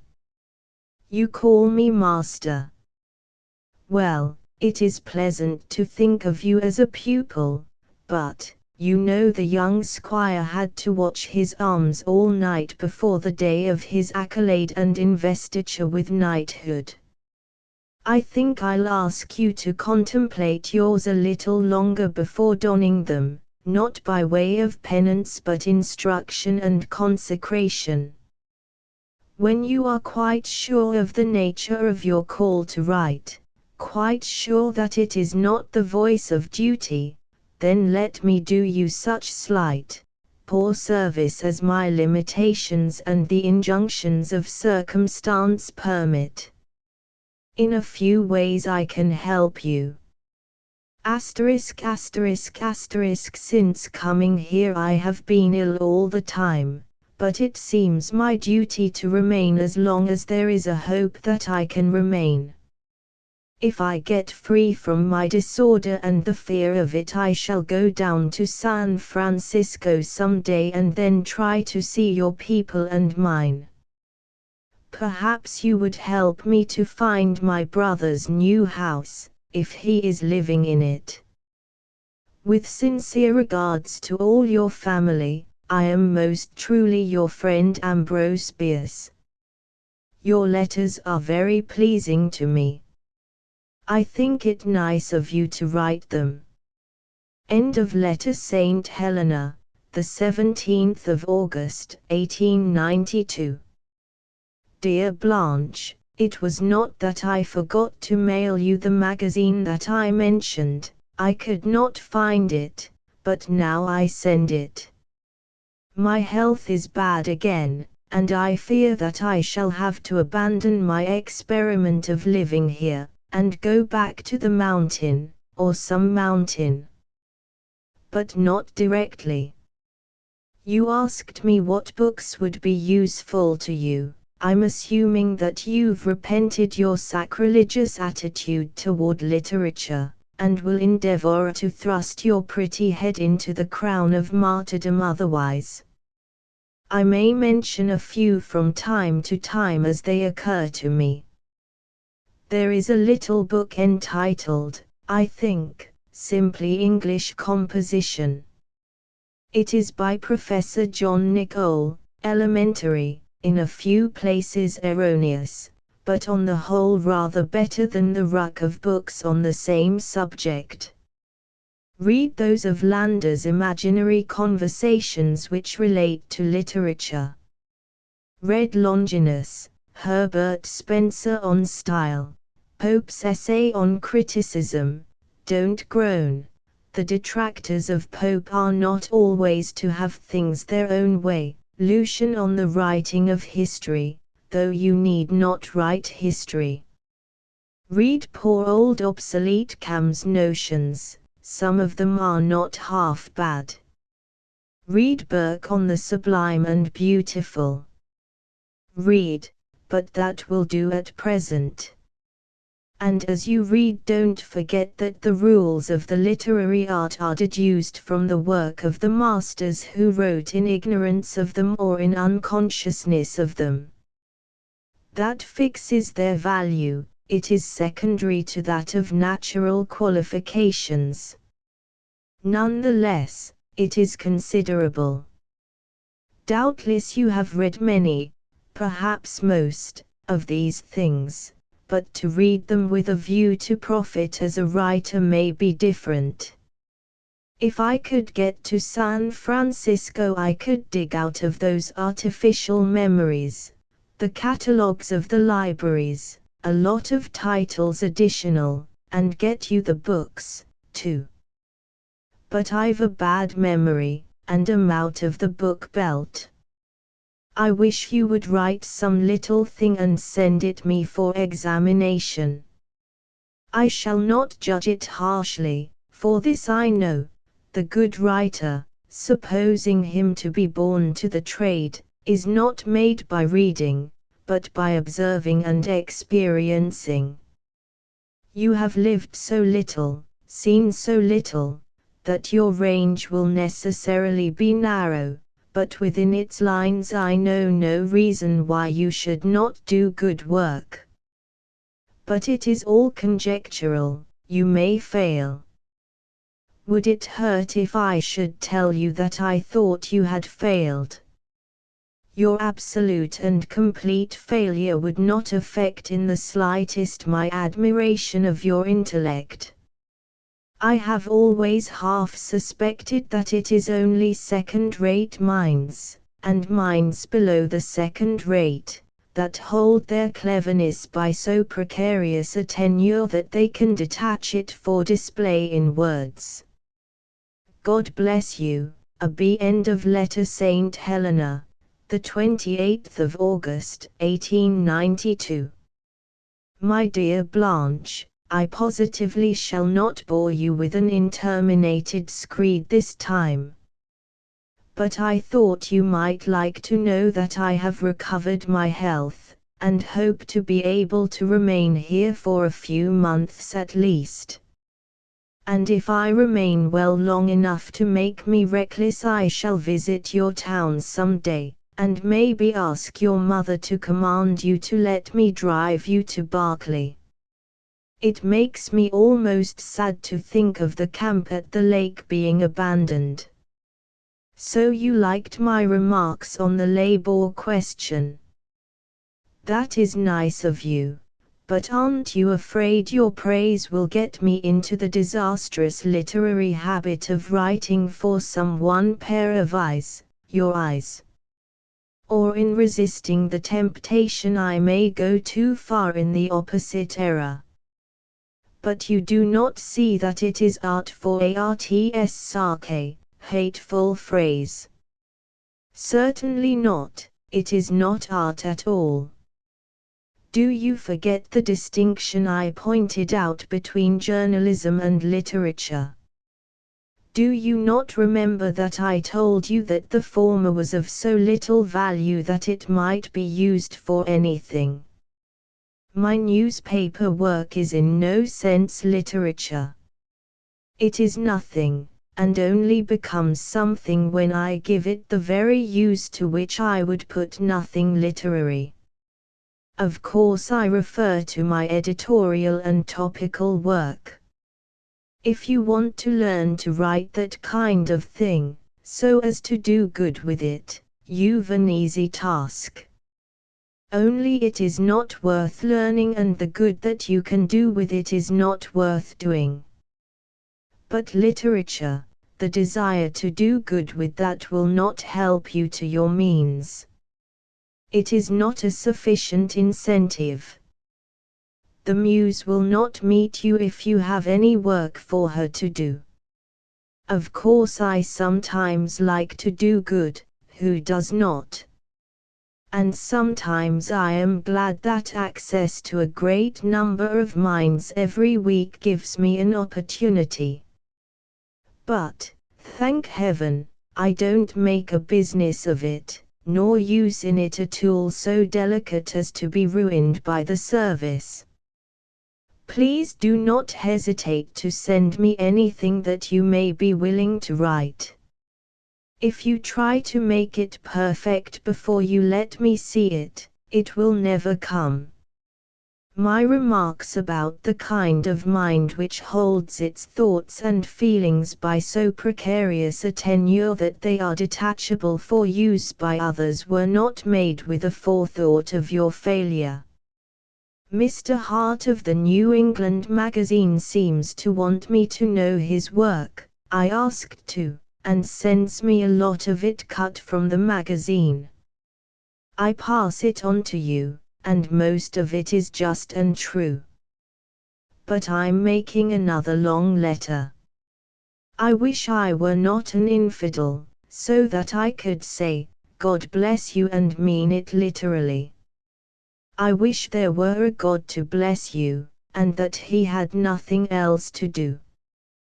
Please let me hear from you. Sincerely, a B. End of letter. St. Helena, the 28th of September, 1892. My dear Blanche, I have been waiting for a full hour of leisure to write you a letter, but I shall never get it, and so I'll write you anyhow. Come to think of it, there is nothing to say, nothing that needs be said, rather, for there is always so much that one would like to say to you, best and most patient of says. I'm sending you and your father copies of my book. Not that I think you, either of you, will care for that sort of thing, but merely because your father is my co-sinner in making the book, and you in sitting by and diverting my mind from the proof sheets of a part of it. Your part, therefore, in the work is the typographical errors. So you are in literature in spite of yourself, I appreciate what you write of my girl. She is the best of girls to me, but God knoweth I'm not a proper person to direct her way of life. However, it will not be for long. A dear friend of mine, the widow of another dear friend, in London wants her, and means to come out here next spring and try to persuade me to let her have her, for a time at least. It is likely that I shall. My friend is wealthy, childless and devoted to both my children. I wish that in the meantime she, the girl, could have the advantage of association with you. Please say to your father that I have his verses, which I promise myself pleasure in reading. You appear to have given up your ambition to write things. I'm sorry, for lots of reasons, not the least being the selfish one that I fear I shall be deprived of a reason for writing you long dull letters. Won't you play at writing things? My, and Danziger's, book, The Monk and the Hangman's Daughter, is to be out next month.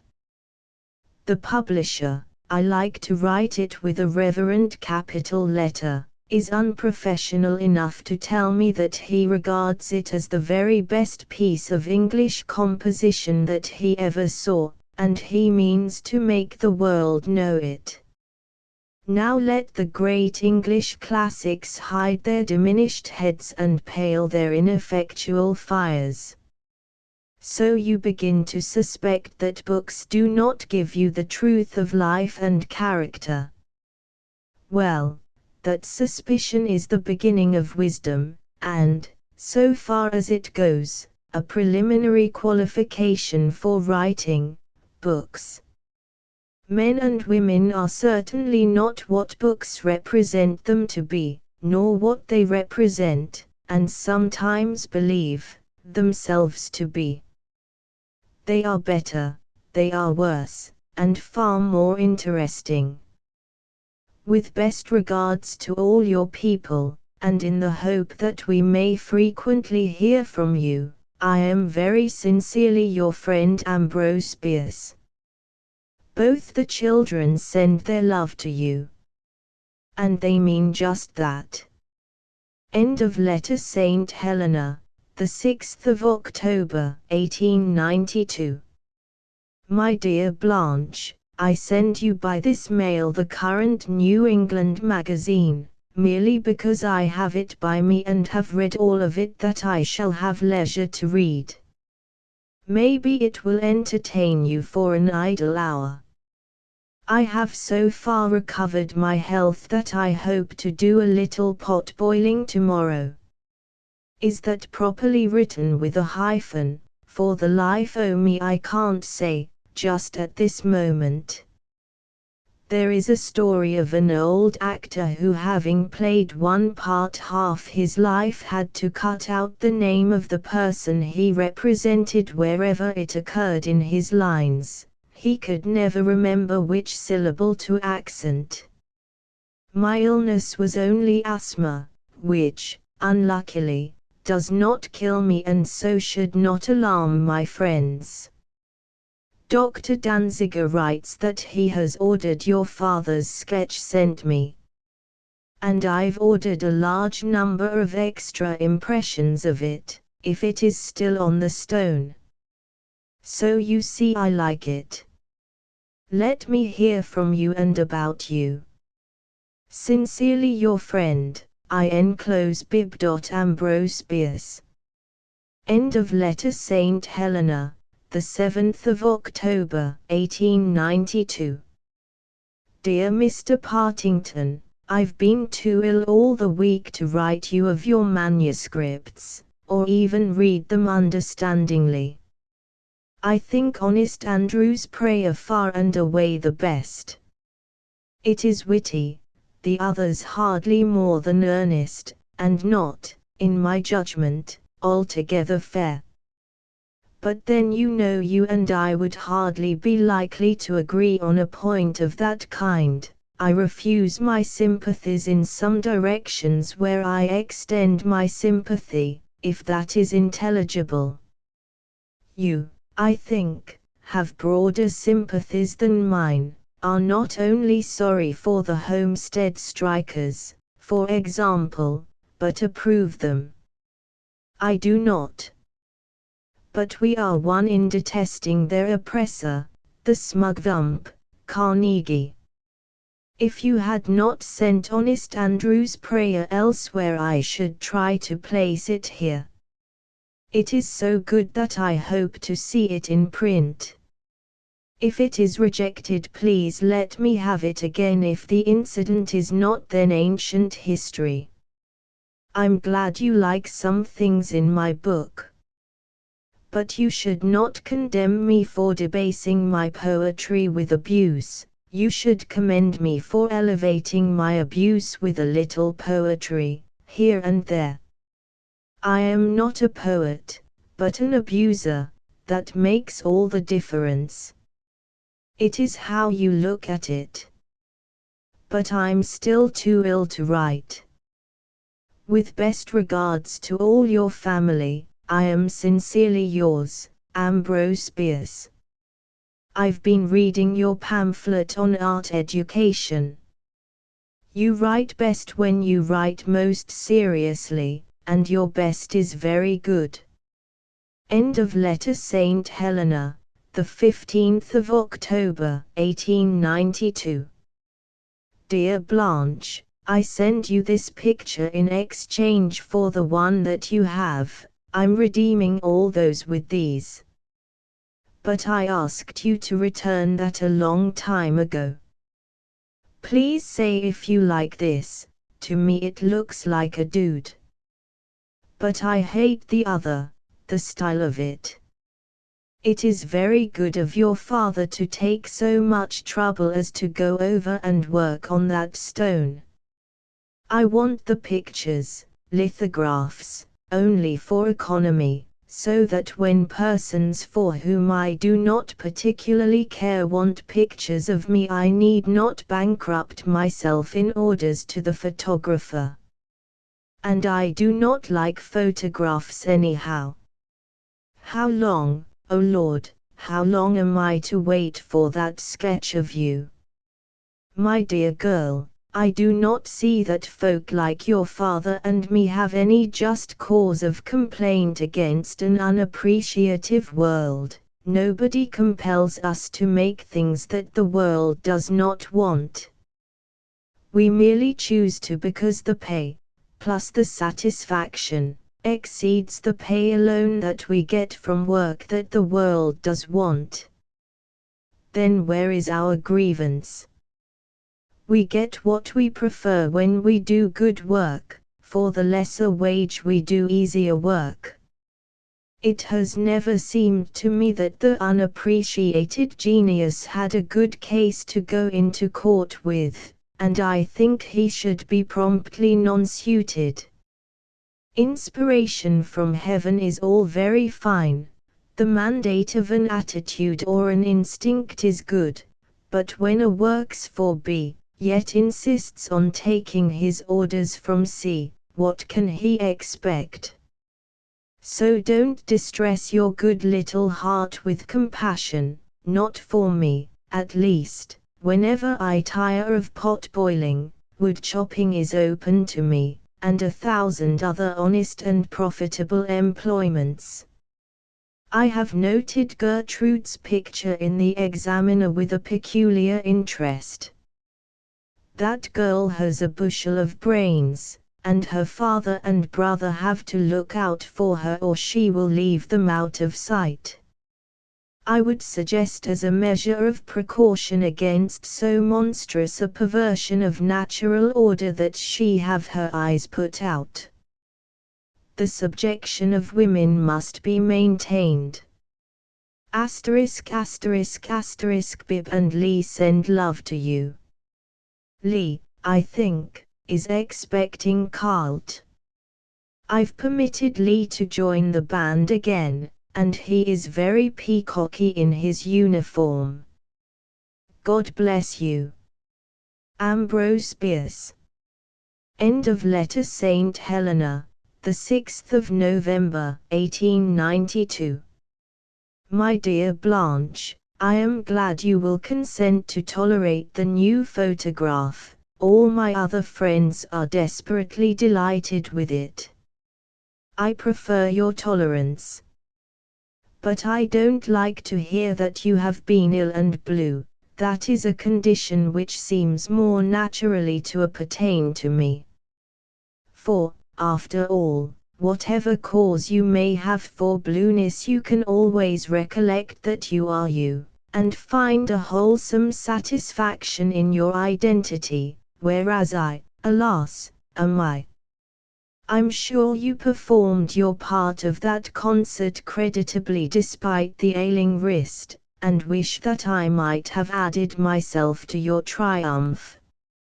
I have been very ill again, but hope to get away from here, back to my mountain, before it is time for another attack from my friend the enemy.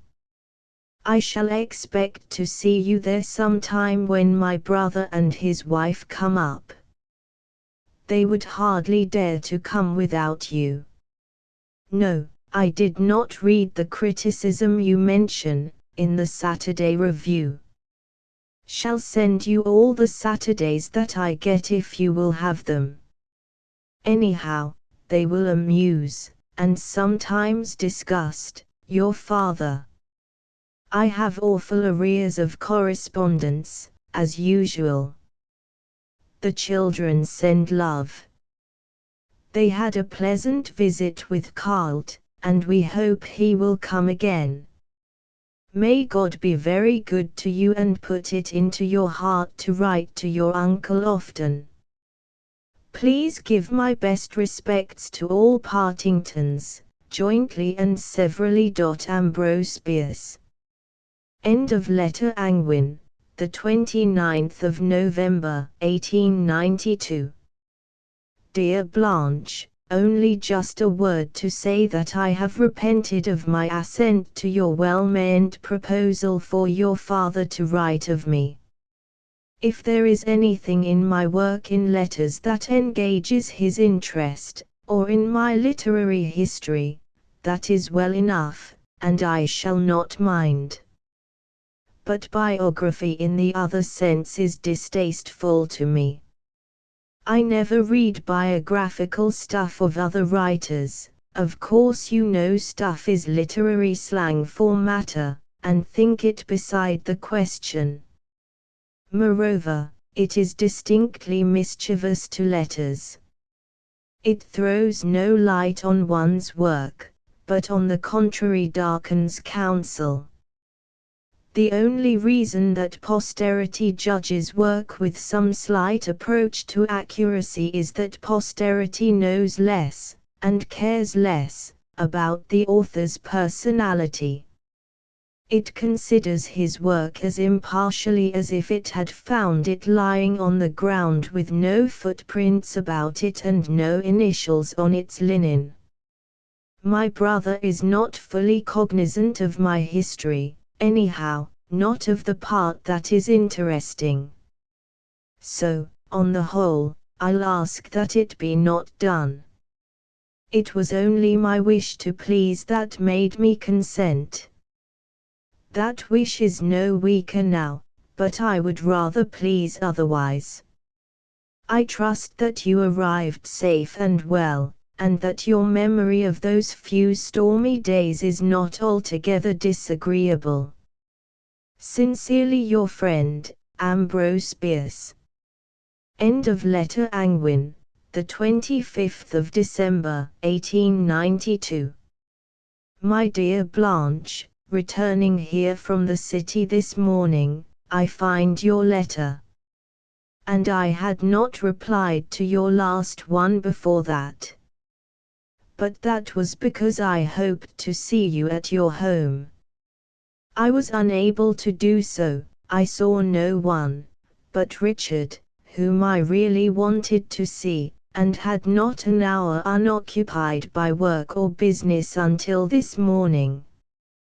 And then, it was Christmas, and my right to act as skeleton at anybody's feast by even so much as a brief call was not clear. I hope my brother will be as forgiving as I know you will be.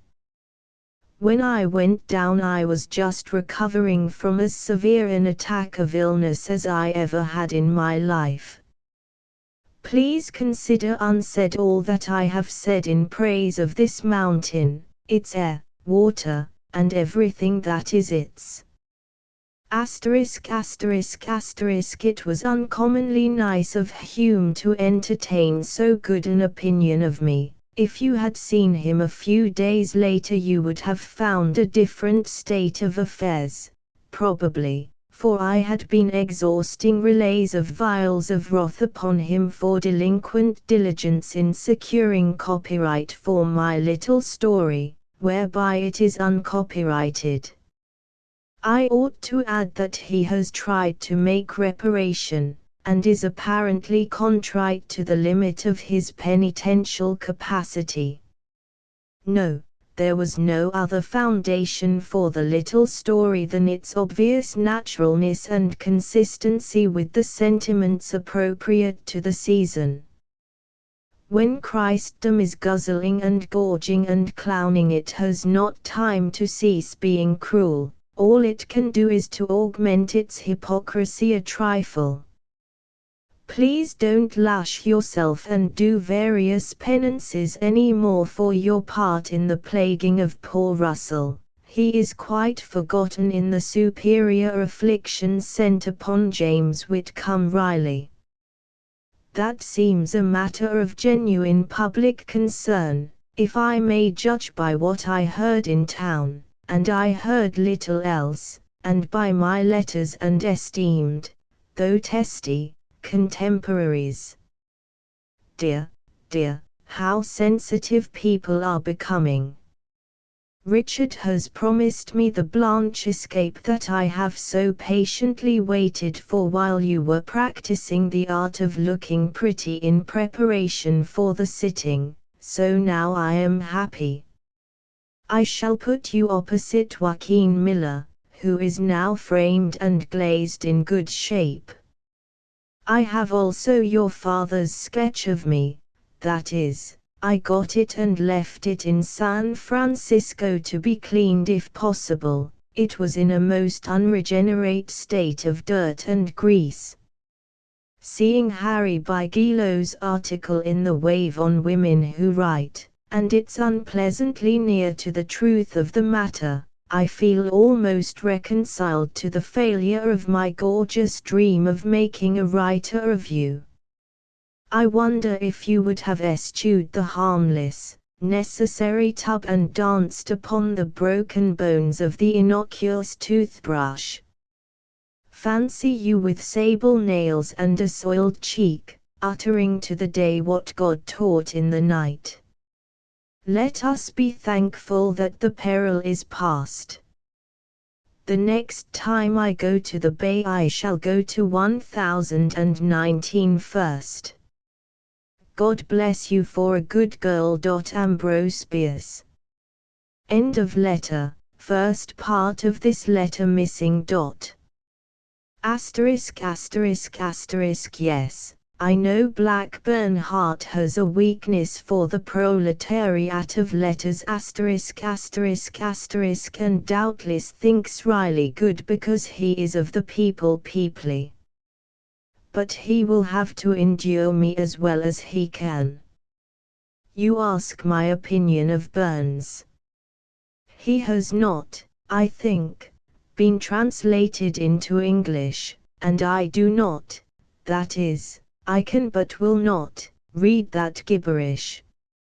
I read Burns once, that was once too many times, but happily it was before I knew any better, and so my time, being worthless, was not wasted. I wish you could be up here this beautiful weather. But I dare say it would rain if you came. In truth, it is thickening a trifle just because of my wish. And I wish I had given you, for your father, all the facts of my biography from the cradle, downward. When you come again I shall, if you still want them. For I'm worried half to death with requests for them, and when I refuse them no doubt considered surly or worse. And my refusal no longer serves, for the biography men are beginning to write my history from imagination. So the next time I see you I shall give you, orally, that history of a crime my life. Then, if your father is still in the notion, he can write it from your notes, and I can answer all future inquiries by enclosing his article. Do you know, you will, I think, be glad to know, that I have many more offers for stories at good prices, than I have the health to accept. For I am less nearly well than I have told you. Even the Examiner has waked up, I woke it up, to the situation, and now pays me $20 1,000 words, and my latest offer from New York is $50. I hardly know why I tell you this unless it is because you tell me of any good fortune that comes to your people, and because you seem to take an interest in my affairs such as nobody else does in just the same unobjectionable and, in fact, agreeable way. I wish you were my real, sure enough niece. But in that case I should expect you to pass all your time at Howell Mountain, with your uncle and cousin. Then I should teach you to write, and you could expound to me the principles underlying the art of being the best girl in the world. Sincerely yours, Ambrose Bierce. End of letter. Angwin, the 4th of January, 1893. My dear Blanche, not hearing from you, after writing you last week, I fear you are ill. May I not know? I am myself ill, as I feared. On Thursday last I was taken violently ill indeed, and have but just got about. In truth, I'm hardly able to write you, but as I have to go to work on Friday, sure, I may as well practice a little on you. And the weather up here is paradisaical. Lee and I took a walk this morning in the woods. We scared up a wild deer, but I did not feel able to run it down and present you with its antlers. I hope you are well, that you are all well. And I hope heaven will put it into your good brother's heart to send me that picture of the sister who is so much too good for him, or anybody. In the meantime, and always, God bless you. Ambrose Bierce. My boy, who has been an angel of goodness to me in my illness, sends his love to you and all your people.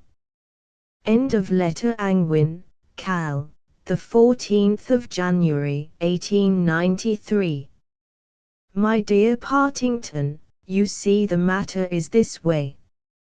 You can't come up here and go back the same day, at least that would give you but about an hour here. You must remain overnight. Now I put it to you, how do you think I'd feel if you came and remained overnight and I, having work to do, should have to leave you to your own devices, mooning about a place that has nobody to talk to? When a fellow comes a long way to see me I want to see a good deal of him, however he may feel about it. It is not the same as if he lived in the same bailiwick and dropped in.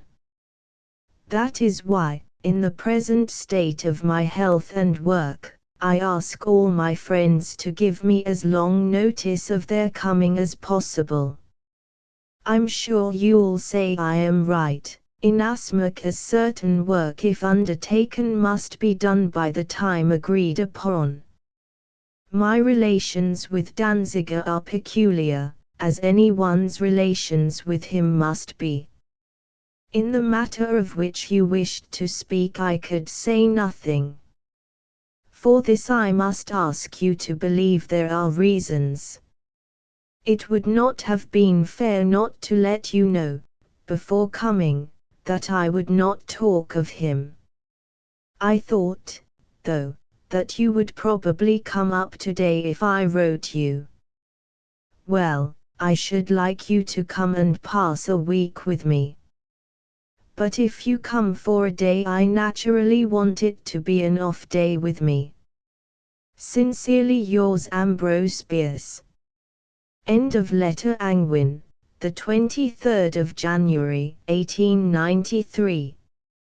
My dear Blanche, I should have written you sooner. It has been 10 whole days since the date of your last letter. But I have not been in the mood of letter writing, and am prepared for maledictions from all my neglected friends but you. My health is better. Yesterday I returned from Napa, where I passed 26 hours, buried, most of the time, in fog, but apparently it has not harmed me. The weather here remains heavenly. Asterisk asterisk asterisk if I grow better in health I shall in time feel able to extend my next foray into the lowlands as far as Oakland and Berkeley. Here are some fronds of maidenhair fern that I have just brought in. The first wild flowers of the season are beginning to venture out and the manzanitas are a sight to see. With warmest regards to all your people, I am, as ever, your most unworthy uncle, Ambrose Bierce. End of letter. Angwin, the 5th of February, 1893. My dear Blanche, what an admirable reporter you would be. Your account of the meeting with Miller in the restaurant and of the entertainment are amusing no end. Asterisk asterisk asterisk by the way, I observe a truly awful attack on me in the Oakland Times of the 3rd, I think, asterisk asterisk asterisk, I know of course it means me, I always know that when they pull out of their glowing minds that old roasted chestnut about tearing down but not building up, that is to say, effacing one imposture without giving them another in place of it. The amusing part of the business is that he points a contrast between me and Realf. God knows there's unlikeness enough, quite unconscious of the fact that it is I and no other who have built up Realf's reputation as a poet, published his work, and paid him for it, when nobody else would have it, repeatedly pointed out its greatness, and when he left that magnificent crown of sonnets behind him protested that posterity would know California better by the incident of his death than otherwise. Not a soul, until now, concurring in my view of the verses. Believe me, my trade is not without its humorous side. Lee and I went down to the waterfall yesterday. It was almost grand, greater than I had ever seen it, and I took the liberty to wish that you might see it in that state. My wish must have communicated itself, somehow, though imperfectly, to Lee, for as I was indulging it he expressed the same wish with regard to Richard. I wish too that you might be here today to see the swirls of snow. It is falling rapidly, and I'm thinking that this letter will make its way down the mountain tomorrow morning through a foot or two of it. Unluckily, it has a nasty way of turning to rain. My health is very good now, and Lee and I take long walks. And after the rains we look for Indian arrowheads in the plowed fields and on the gravel bars of the creek. My collection is now great, but I fear I shall tire of the fad before completing it. One in the country must have a fad or die of dejection and oxidation of the faculties. How happy is he who can make a fad of his work. By the way, my New York publishers, the United States Book Company, have failed, owing me a pot of money, of which I shall probably get nothing. I'm beginning to cherish an impertinent curiosity to know what heaven means to do to me next. If your function as one of the angels gives you a knowledge of such matters, please betray your trust and tell me where I'm to be hit, and how hard. But this is an intolerable deal of letter. With best regards to all good Partingtons, and I think there are no others, I remain your affectionate uncle by adoption, Ambrose Bierce. Lee has brought in some manzanita blooms which I shall try to enclose. But they'll be badly smashed. End of letter. Angwin, the 14th of February, 1893. My dear Blanche, I thank you many times for the picture, which is a monstrous good picture, whatever its shortcomings as a portrait may be. On the authority of the great art critic, Lee Bierce, I am emboldened to pronounce some of the work in it equal to Gribaudoff at his best, and that, according to the GAC aforesaid, is to exhaust eulogium. But, it isn't altogether the Blanche that I know, as I know her. Maybe it is the hat. I should prefer you hatless, and so less at the mercy of capricious fortune. Suppose hats were to go out, I tremble to think of what would happen to that gorgeous superstructure which now looks so beautiful. Oh, well, when I come down I shall drag you to the hateful photographer and get something that looks quite like you, and has no other value. And I mean to see Oakland and die pretty soon. I have not dared go when the weather was bad. It promises well now, but I am to have visitors next Sunday, so must stay at home. God and the Weather Bureau willing, you may be bothered with me the Saturday or Sunday after. We shall see. I hope your father concurs in my remarks on picture borders. I did not think of him until the remarks had been written, or I should have assured myself of his practice before venturing to utter my mind o' the matter. If it were not for him and Gertrude and the wave I should snarl again, and half-tones which I abhor. Hume tried to get me to admire his illustrations, but I would not, so far as the process is concerned, and bluntly told him he would not get your father's best work that way. If you were to visit the mountain now I should be able to show you a redwood forest, newly discovered, and a picturesque gulch to match. The wild flowers are beginning to put up their heads to look for you, and my collection of Indian antiquities is yearning to have you see it. Please convey my thanks to Richard for the picture, the girlscape, and my best regards to your father and all the others. Sincerely your friend, Ambrose Bierce. End of letter. Angwin, the 21st of February, 1893. My dear Blanche, I'm very sorry indeed that I cannot be in Oakland Thursday evening to see you in your glory arrayed, doubtless, like a lily of the field. However glorious you may be in public, though, I fancy I should like you better as you used to be out at camp.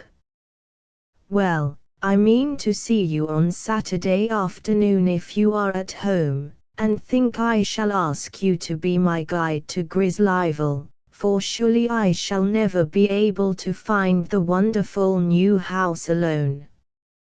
So if your mamma will let you go out there with me, I promise to return you to her instead of running away with you. And, possibly, weather permitting, we can arrange for a Sunday in the redwoods or on the hills. Or don't your folks go out any more o' Sundays? Please give my thanks to your mother for the kind invitation to put up at your house, but I fear that would be impossible. I shall have to be where people can call on me, and such a disreputable crowd as my friends are would ruin the Partingtonian reputation for respectability. In your new neighborhood you will all be very proper, which you could hardly be with a procession of pirates and vagrants pulling at your doorbell. So, if God is good, I shall call on you Saturday afternoon. In the meantime and always be thou happy, thou and thine. Your unworthy uncle, Ambrose Bierce. End of letter. Angwin, the 18th of March, 1893. My dear Blanche, it is good to have your letters again. If you will not let me teach you my trade of writing stories, it is right that you practice your own of writing letters. You are mistress of that. Byron's letters to Moore are dull in comparison with yours to me. Some allowance, doubtless, must be made for my greater need of your letters than of Byron's. For, truth to tell, I've been a trifle dispirited and non-content. In that mood I peremptorily resigned from the Examiner, for one thing, and permitted myself to be coaxed back by Hearst, for another. My other follies I shall not tell you. We had 6 inches of snow up here and it has rained steadily ever since, more than a week. And the fog is of superior opacity, quite peerless that way. It is still raining and fogging. Do you wonder that your unworthy uncle has come perilously and alarmingly near to loneliness? Yet I have the companionship, at meals, of one of your excellent sex, from San Francisco. Truly, I should like to attend one of your at-homes, but I fear it must be a long time before I venture down there again. But when this brumous visitation is past I can look down, and that assists the imagination to picture you all in your happy, I hope, home. But if that woolly wolf, Joaquin Miller, doesn't keep outside the fold I shall come down and club him soundly. I quite agree with your mother that his flattery will spoil you. You said I would spoil Phyllis, and now, you bad girl, you wish to be spoiled yourself. Well, you can't eat 4 Milron oranges. My love to all your family. Ambrose Bierce. End of letter. Angwin, the 26th of March, 1893. My dear Partington, I am very glad indeed to get the good account of Lee that you give me. I feared that he might be rather a bore to you, but you make me easy on that score. Also I am pleased that you think he has a sufficient gift to do something in the only direction in which he seems to care to go. He is anxious to take the place at the Examiner, and his uncle thinks that would be best, if they will give it him. I'm a little reluctant for many reasons, but there are considerations, some of them going to the matter of character and disposition, which point to that as the best arrangement. The boy needs discipline, control, and work. He needs to learn by experience that life is not all beer and skittles. Of course you can't quite know him as I do. As to his earning anything on the Examiner or elsewhere, that cuts no figure. He'll spend everything he can get his fingers on anyhow, but I feel that he ought to have the advantage of a struggle for existence where the grass is short and the soil stony. Well, I shall let him live down there somehow, and see what can be done with him. There's a lot of good in him, and a lot of the other thing, naturally. I hope Hume has, or will, put you in authority in the post and give you a decent salary. He seems quite enthusiastic about the post and about you.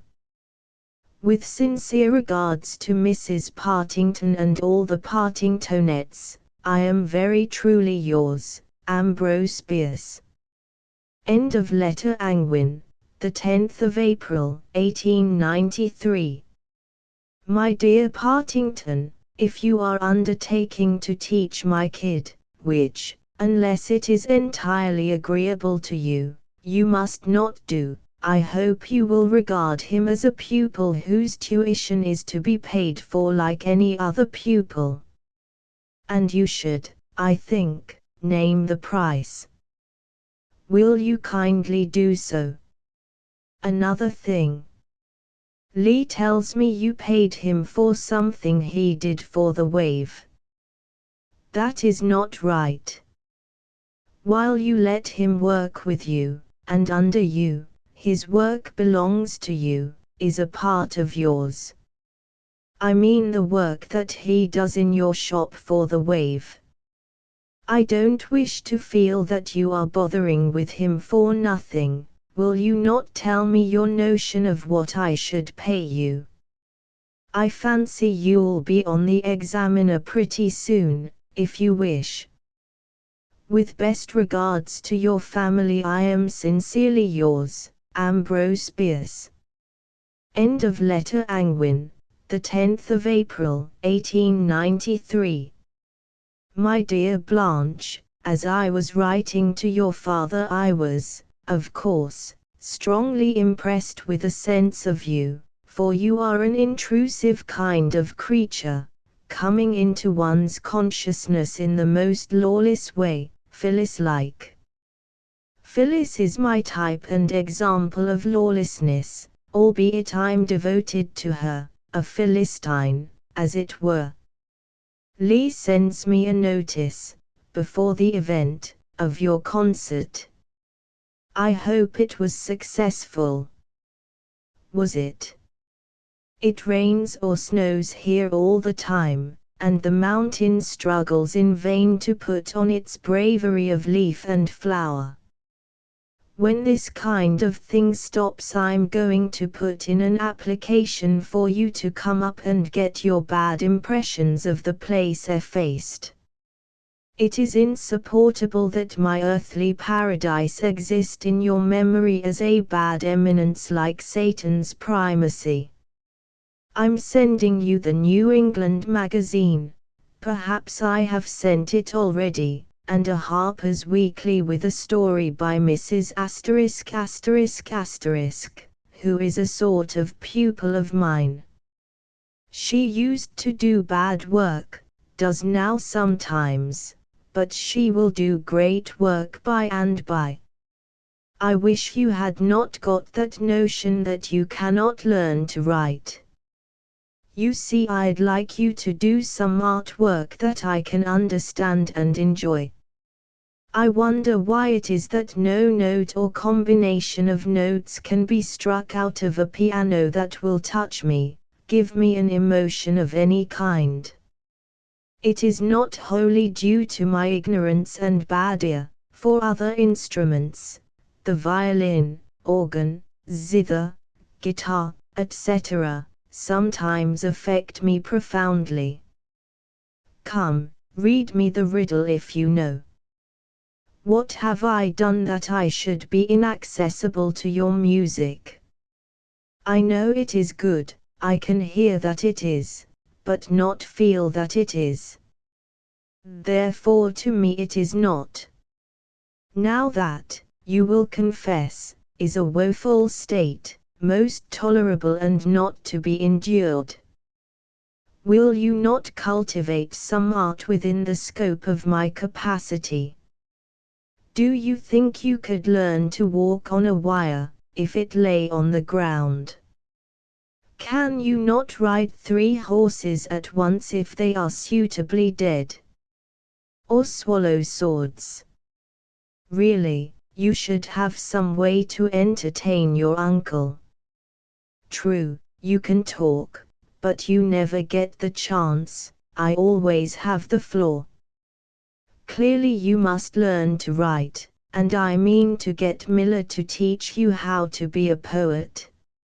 I hope you will write occasionally to me. Letter writing is an art that you do excel in, as I in appreciation of your excellence in it. Do you see my boy? I hope he is good, and diligent in his work. Asterisk asterisk asterisk you must write to me or I shall withdraw my avuncular relation to you. With goodwill to all your people, particularly Phyllis, I am sincerely your friend, Ambrose Bierce. End of letter. Angwin, Cardiff, the 16th of April, 1893. My dear Partington, I think you wrong. On your own principle, laid down in your letter, that every man has a right to the full value of his labor, pardon me, good Englishman, I meant labor, you have a right to your wage for the labor of teaching Lee. And what work would he get to do but for you? I can't hold you and inject shekels into your pocket, but if the voice of remonstrance has authority to enter at your ear without a ticket, I pray you to show it hospitality. Lee doubtless likes to see his work in print, but I hope you will not let him put anything out until it is as good as he can make it, nor then if it is not good enough. And that whether he signs it or not.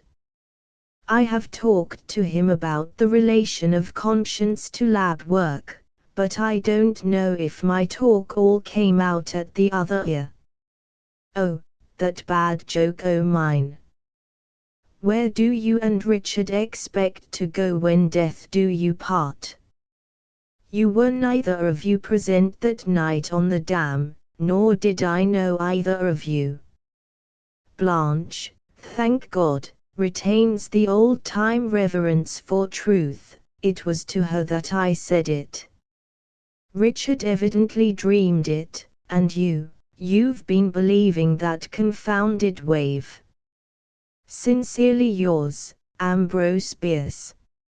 End of letter. Angwin, the 18th of April, 1893.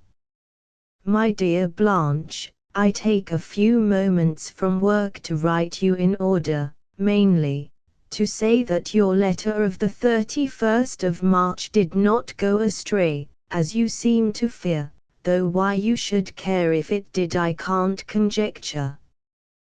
The loss to me, that is probably what would touch your compassionate heart.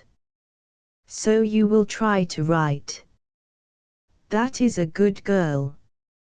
I'm almost sure you can, not, of course, all at once, but by and by. And if not, what matter?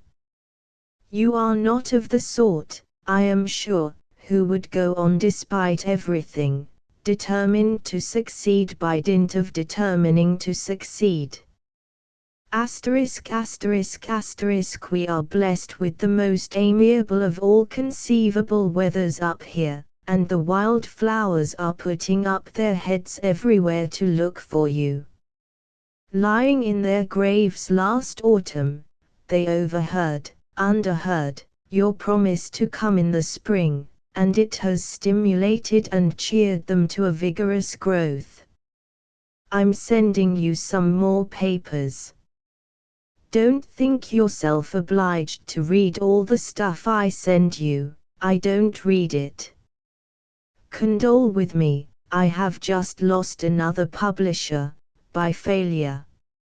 Schult, of Chicago, publisher of The Monk etc., has gone under, I hear. Danziger and I have not had a cent from him. I put out 3 books in a year, and lo! Each one brings down a publisher's grey hair in sorrow to the grave. For Langton, of Black Beetles came to grief, that is how Danziger got involved. Oh, that mine enemy would publish one of my books. I am glad to hear of your success at your concert. If I could have reached you, you should have had the biggest basket of pretty vegetables that was ever handed over the footlights. I'm sure you merited it all. What do you not merit? Your father gives me good accounts of my boy. He must be doing well, I think, by the way he neglects all my commissions. Enclosed you will find my contribution to the Partington Art Gallery, with an autograph letter from the artist. You can hang them in any light you please and show them to Richard. He will doubtless be pleased to note how the latent genius of his boss has burst into bloom. I have been wading in the creek this afternoon for pure love of it, the gravel looked so clean under the water. I was for the moment at least 10 years younger than your father. To whom, and to all the rest of your people, my sincere regards, your uncle, Ambrose Bierce. End of letter. Angwin, Carla, the 26th of April, 1893. My dear Blanche, ******** I accept your sympathy for my misfortunes in publishing. It serves me right, I don't mean the sympathy does, for publishing. I should have known that if a publisher cannot beat an author otherwise, or is too honest to do so, he will do it by failing. Once in London a publisher gave me a check dated 2 days ahead, and then, the only thing he could do to make the check worthless, ate a pork pie and died. That was the late John Camden Houghton, to whose business and virtues my present London publishers, Chatto and Windus, have succeeded. They have not failed, and they refuse pork pie, but they deliberately altered the title of my book. All this for your encouragement in learning to write. Writing books is a noble profession, it has not a shade of selfishness in it, nothing worse than conceit. Oh yes, you shall have your big basket of flowers if ever I catch you playing in public. I wish I could give you the carnations, lilies of the valley, violets, and first of the season sweet peas now on my table. They came from down near you, which fact they are trying triumphantly and as hard as they can to relate in fragrance. I trust your mother is well of her cold, that you are all well and happy, and that Phyllis will not forget me. And may the good Lord bless you regularly every hour of every day for your merit, and every minute of every hour as a special and particular favor to your uncle, Ambrose Bierce. End of letter. Berkeley, the 2nd of October, 1893. My dear Blanche, I accept with pleasure your evidence that the piano is not as black as I have painted, albeit the logical inference is that I'm pretty black myself. Indubitably I'm in outer darkness and can only say to you, lead, kindly light. Thank you for the funny article on the luxury question, from the funny source. But you really must not expect me to answer it, nor show you wherein it is wrong. I cannot discern the expediency of you having any views at all in those matters, even correct ones. If I could have my way, you should think of more profitable things than the conceded wrongness of a world which is the habitat of a wrong-headed and wrong-hearted race of irreclaimable savages. ******* When woman broadens her sympathies, they become annular. Don't. Cosgrave came over yesterday for a stroll, but as he had a dinner engagement to keep before going home, he was in gorgeous gear. So I kindly hoisted him atop of Grizzly Peak and sent him back across the bay in a condition impossible to describe, save by the aid of a wet dish clout for illustration. Please ask your father when and where he wants me to sit for the portrait. If that picture is not sold, and ever comes into my possession, I shall propose to swap it for yours. I have always wanted to lay thievish hands on that, and would even like to come by it honestly. But what under the sun would I do with either that or mine? Fancy me packing large paintings about to country hotels and places of last resort. Lee is living with me now. Poor chap, the death of his aunt has made him an orphan. I feel a profound compassion for anyone whom an untoward fate compels to live with me. However, such a one is sure to be a good deal alone, which is a mitigation. With good wishes for all your people, I am sincerely yours, Ambrose Bierce. End of letter. Berkeley, the 27th of December, 1893. My dear Blanche, I'm sending you, by way of pretext for writing you, a magazine that I asked Richard to take to you last evening, but which he forgot. There's an illustrated article on gargoyles and the like, which will interest you. Some of the creatures are delicious, more so than I had the sense to perceive when I saw them alive on Notre Dame. I want to thank you too for the beautiful muffler before I take to my willow chair, happy in the prospect of death. For at this hour, 10:35 p.m., I have on a very promising case of asthma. If I come out of it decently alive in a week or so, I shall go over to your house and see the finished portrait if it is still there, like the flag in our national anthem. Sincerely yours, Ambrose Bierce. End of letter. Oakland, the 31st of July, 1894. My dear Blanche, if you are not utterly devoured by mosquitoes, perhaps you'll go to the post office and get this. In that hope I write, not without a strong sense of the existence of the clerks in the dead letter office at Washington. I hope you are, despite the mosquitoes, having heaps of rest and happiness. As to me, I have only just recovered sufficiently to be out, and improved the occasion by going to San Francisco yesterday and returning on the 11:15 boat. I saw Richard, and he seemed quite solemn at the thought of the dispersal of his family to the Four Winds. I have a joyous letter from Lee dated on the road nearing Yosemite. He has been passing through the storied land of Bret Harte, and is permeated with a sense of its beauty and romance.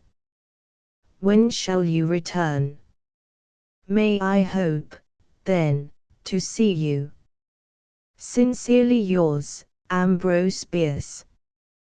P.S. Here are things that I cut out for memoranda. On second thought I know all that, so send them to you for the betterment of your mind and heart. B. End of letter. San Jose, the 17th of October, 1894. My dear Blanche, your kindly note was among a number which I put into my pocket at the post office and forgot until last evening when I returned from Oakland. I dared remain up there only a few hours, and the visit did me no good.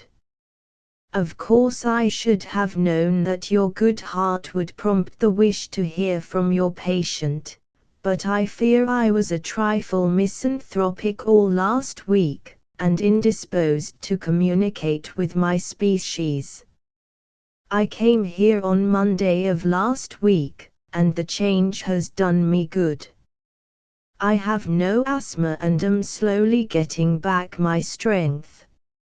Lee and Ina Peterson passed Sunday with me, and Lee recounted his adventures in the mountains. I had been greatly worried about him. It seems there was abundant reason. The next time he comes I wish he would bring you. It is lovely down here. Perhaps you and Katie can come sometime, and I'll drive you all over the valley, if you care to drive. If I continue well I shall remain here or hereabout, if not I don't know where I shall go. Probably into the Santa Cruz Mountains or to Gilroy. If I could have my way I'd live at Piedmont. Do you know I lost Pin the reptile? I brought him along in my bicycle bag. I came the latter half of the way bike back, and the ungrateful scoundrel wormed himself out and took to the weeds just before we got to San Jose. So I've nothing to lavish my second childhoodish affection upon, nothing but just myself. My permanent address is Oakland, as usual, but you may address me here at San Jose if you will be so good as to address me anywhere. Please do, and tell me of your triumphs and trials at the Conservatory of Music. I do fervently hope it may prove a means of prosperity to you, for, behold, you are the only girl in the world who merits prosperity. Please give my friendly regards to your people, and so, heaven be good to you. Ambrose Bierce. End of letter. San Jose, the 28th of October, 1894. Oh, best of poets, how have you the heart to point out what you deem an imperfection in those lines?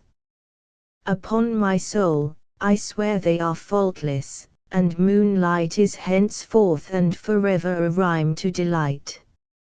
Also, likewise, moreover and furthermore, is henceforth, and, are forever, and to, shall be, and so forth. You have established new canons of literary criticism, more liberal ones, and death to the wretch who does not accept them. I always knew you were a revolutionist. Yes, I am in better health, worse luck. For I miss the beef-teeing expeditions more than you can by trying. By the way, if you again encounter your fellow practitioner, Mrs. Hirschberg, please tell her what has become of her patient, and that I remember her gratefully. It is not uninteresting to me to hear of your progress in your art, albeit I am debarred from entrance into the temple where it is worshipped. After all, art finds its best usefulness in its reaction upon the character, and in that work I can trace your proficiency in the art that you love. As you become a better artist you grow a nicer girl, and if your music does not cause my tympana to move themselves aright, yet the niceness is not without its effect upon the soul o' me. So I'm not so very inert a clod, after all. No, Lee has not infected me with the exploring fad. I exhausted my capacity in that way years before I had the advantage of his acquaintance and the contagion of his example. But I don't like to think of that miserable mountain sitting there and grinning in the consciousness of having beaten the Bierce family. So, apropos of my brother, I am odd after a certain fashion. My child, that is blasphemy. You grow hardier every day of your life, and you'll end as a full colonel yet, and challenge man to mortal combat in true Stetsonian style. Know thy place, thou atom. Speaking of colonels reminds me that one of the most eminent of the group had the assurance to write me, asking for an audience to consult about a benefit that she is getting up for my friend Miss ****, a glorious writer and eccentric old maid whom you do not know. Evidently wants more notoriety and proposes to shine by Miss **** light. I was compelled to lower the temperature of the situation with a letter curtly courteous. Not even to assist Miss **** shall my name be mixed up with those of that gang. But of course all that does not amuse you. I wish I could have a chat with you. I speak to nobody but my chambermaid and the waiter at my restaurant. By the time I see you I shall have lost the art of speech altogether and shall communicate with you by the sign language. God be good to you and move you to write to me sometimes. Sincerely your friend, Ambrose Bierce. End of letter. First part of this letter missing. ****** You may, I think, expect my assistance in choosing between, or among, your suitors next month, early. I propose to try living in Oakland again for a short time beginning about then. But I shall have much to do the first few days, possibly in settling my earthly affairs, for it is my determination to be hanged for killing all those suitors. That seems to me the simplest way of disembarrassing you. As to me, it is the line of least resistance, unless they fight. *******. So you have been ill. You must not be ill, my child, it disturbs my Marcus Aurelian tranquility, and is most selfishly inconsiderate of you. Mourn with me. The golden leaves of my poplars are now under wheel. I sigh for the perennial eucalyptus leaf of Piedmont. I hope you are all well. Sincerely your friend, Ambrose Bierce. End of letter. San Jose, the 20th of November, 1894. Since writing you yesterday, dear Blanche, I have observed that the benefit to **** is not abandoned. It is to occur in the evening of the 26th, at Golden Gate Hall, San Francisco. I recall your kind offer to act for me in any way that I might wish to assist Miss *****. Now, I will not have my name connected with anything that the **** woman and her sister in evidence may do for their own glorification, but I enclose a Wells, Fargo and Company money order for all the money I can presently afford, wherewith you may do as you will, buy tickets, or hand it to the treasurer in your own name. I know Miss **** must be awfully needy to accept a benefit. You have no idea how sensitive and suspicious and difficult she is.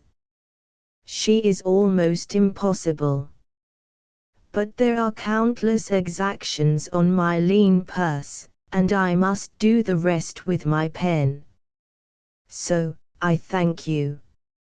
Sincerely your friend, Ambrose Bierce. End of letter 18 Iowa Circle, Washington, D.C., the 1st of January, 1901. Dear Sterling, this is just a hasty note to acknowledge receipt of your letter and the poems. I hope to reach those pretty soon and give them the attention which I am sure they will prove to merit, which I cannot do now. By the way, I wonder why most of you youngsters so persistently tackle the sonnet. For the same reason, I suppose, that a fellow always wants to make his first appearance on the stage in the role of Hamlet. It is just the holy cheek of you. Yes, Lee prospers fairly well, and I don't know if it is prosperity. It is a pretty good time. I suppose I shall have to write to that old scoundrel Grizzly, to give him my new address, though I supposed he had it, and the old one would do, anyhow. Now that his cup has returned he probably doesn't care for the other plantigrades of his kind. Thank you for telling me so much about some of our companions and companionesses of the long ago.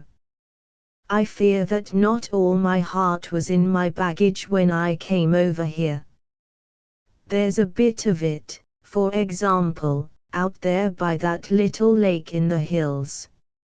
So I may have a photograph of one of your pretty sisters. Why, of course I want it. I want the entire 5 of them, their pictures, I mean. If you had been a nice fellow you would have let me know them long ago. And how about that other pretty girl, your infinitely better half? You might sneak into the envelope a little portrait of her, lest I forget. But I've not yet forgotten. The new century's best blessings to the both o' you. Ambrose Bierce.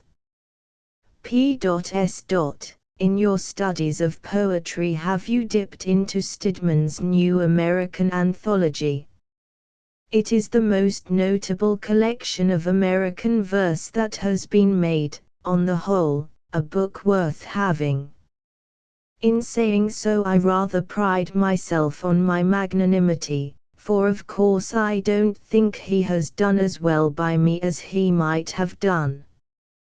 That, I suppose, is what everyone thinks who happens to be alive to think it. So I try to be in the fashion. A B. 1. Albert Bierce. End of letter 18 Iowa Circle, Washington, D.C., the 19th of January, 1901. My dear Sterling, I've been a long while getting to your verses, but there were many reasons, including a broken rib.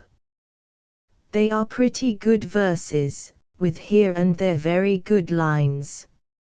I'd a strong temptation to steal 1 or 2 for my passing show, but I knew what an avalanche of verses it would bring down upon me from other poets, as every mention of a new book loads my mail with new books for a month.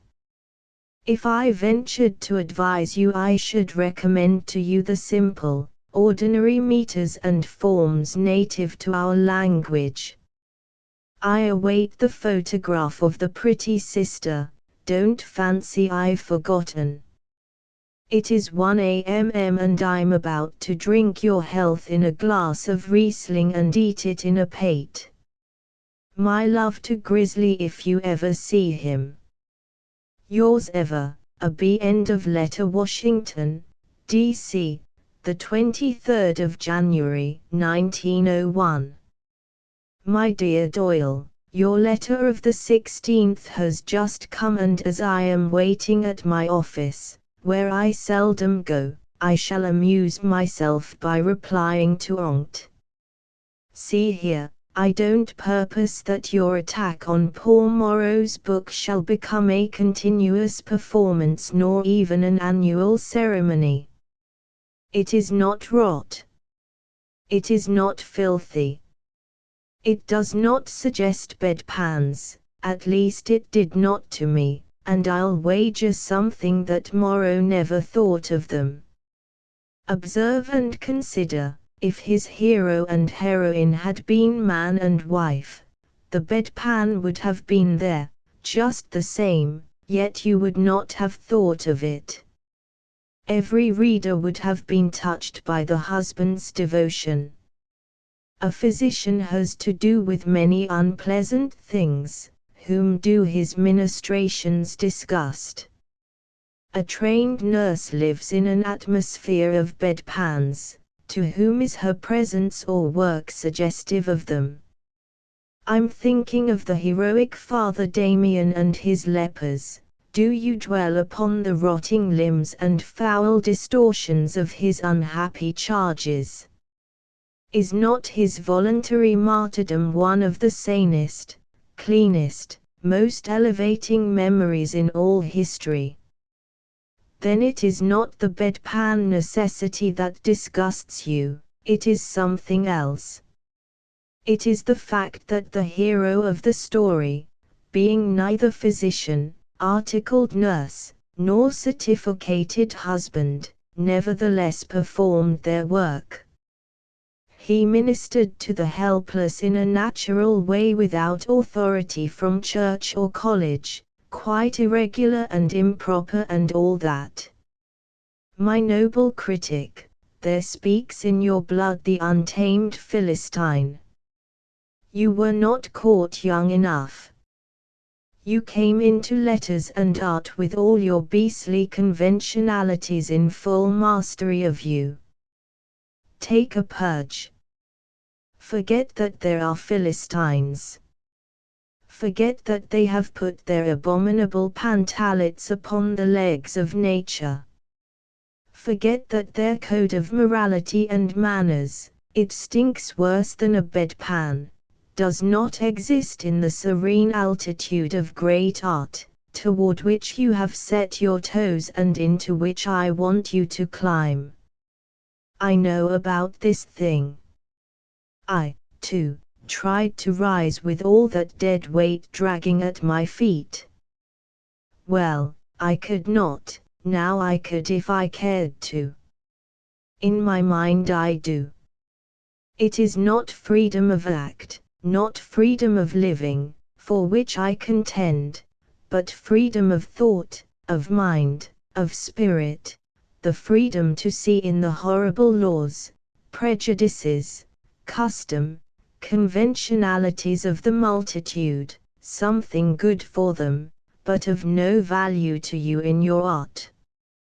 In your life and conduct defer to as much of it as you will, you'll find it convenient to defer to a whole lot, but in your mind and art let not the Philistine enter, nor even speak a word through the keyhole.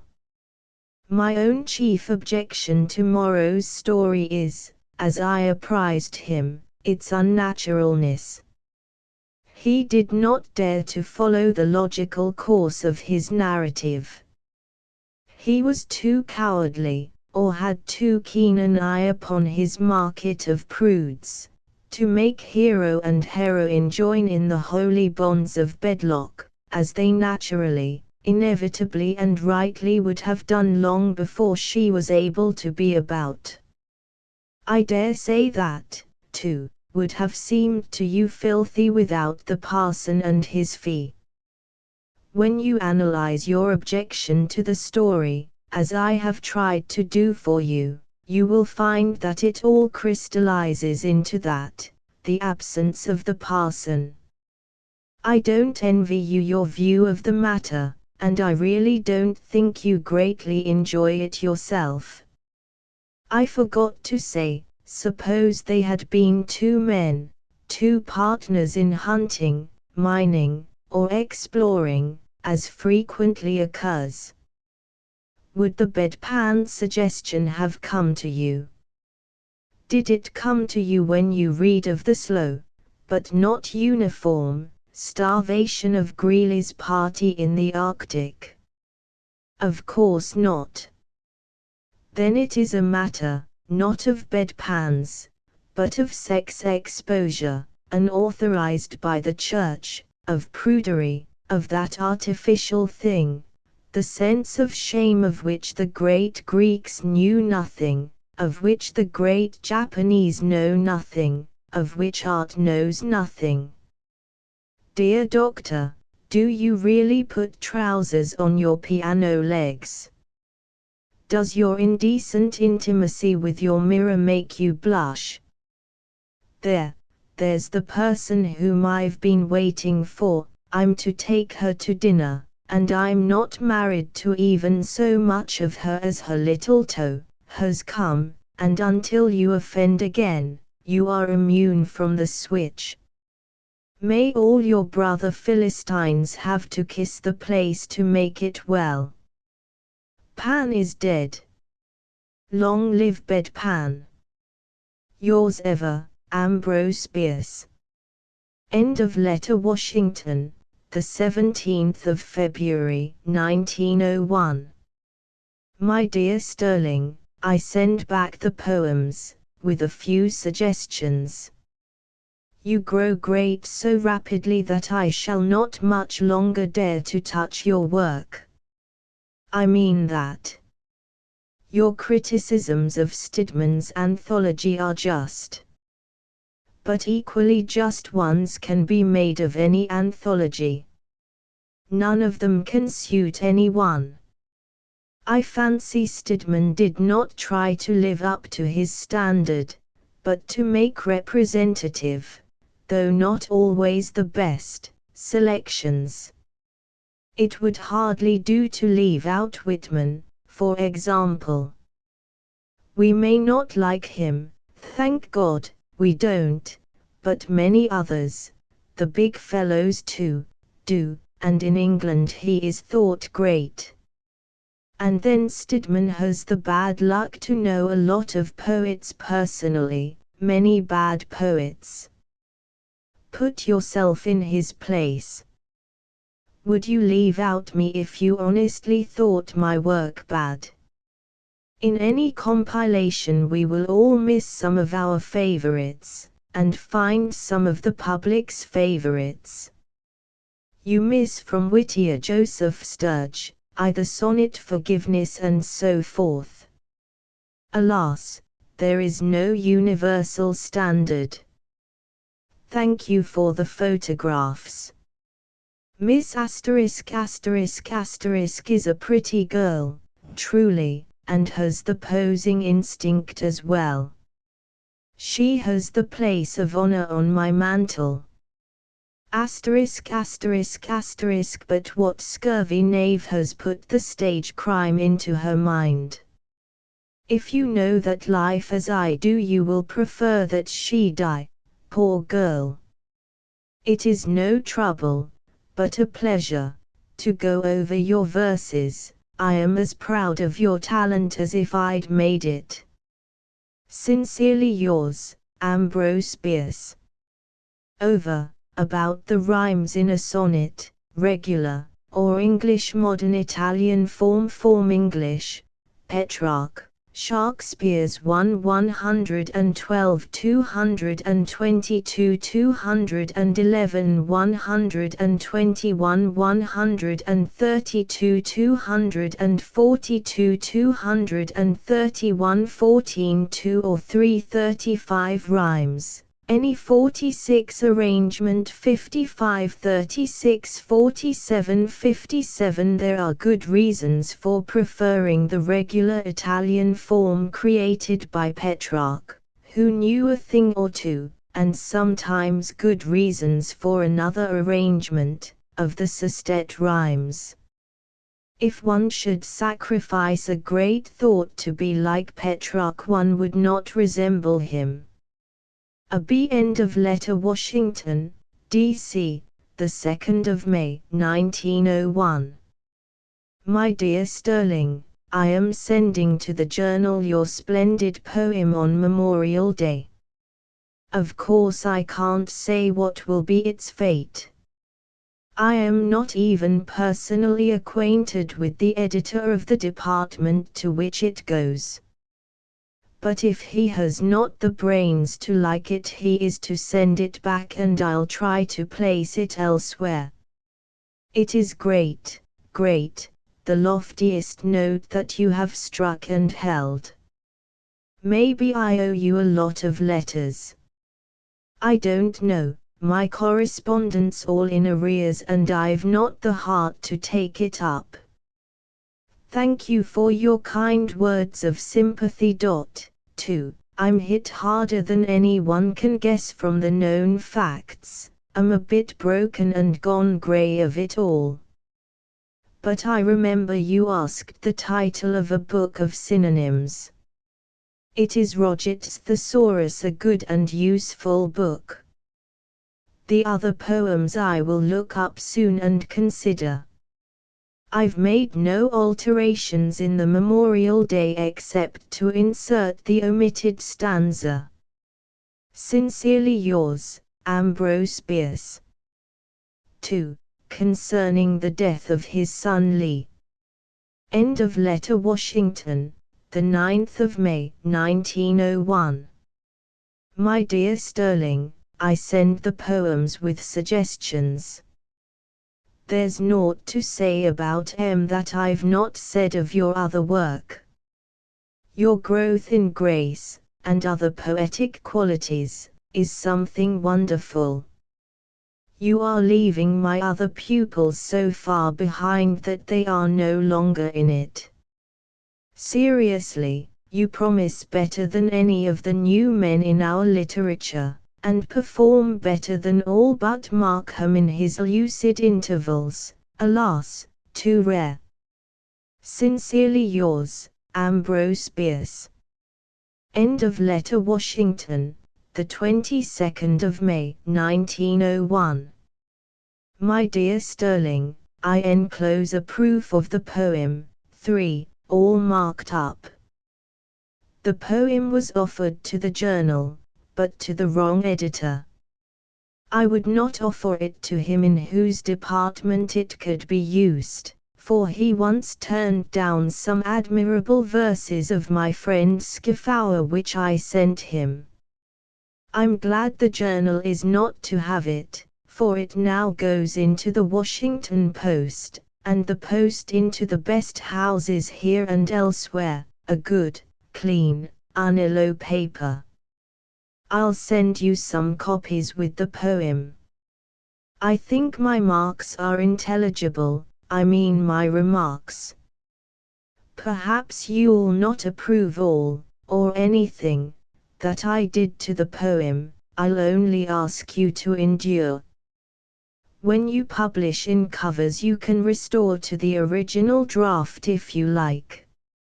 I had not time, after my return from New York, to get your approval and did the best and the least I could. Asterisk asterisk asterisk. My love to your pretty wife and sister. Let me know how hard you hate me for monkeying with your sacred lines. Sincerely yours, Ambrose Bierce.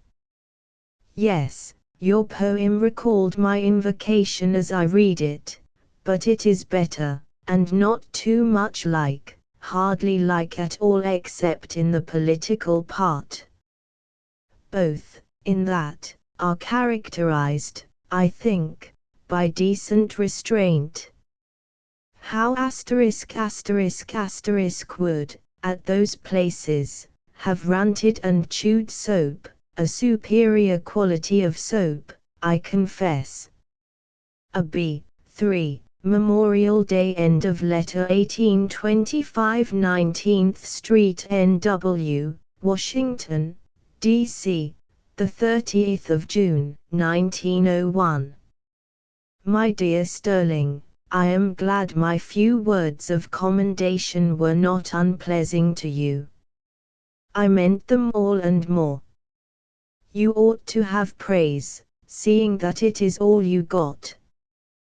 The Post, like most other newspapers, don't pay for poetry. What a damning confession!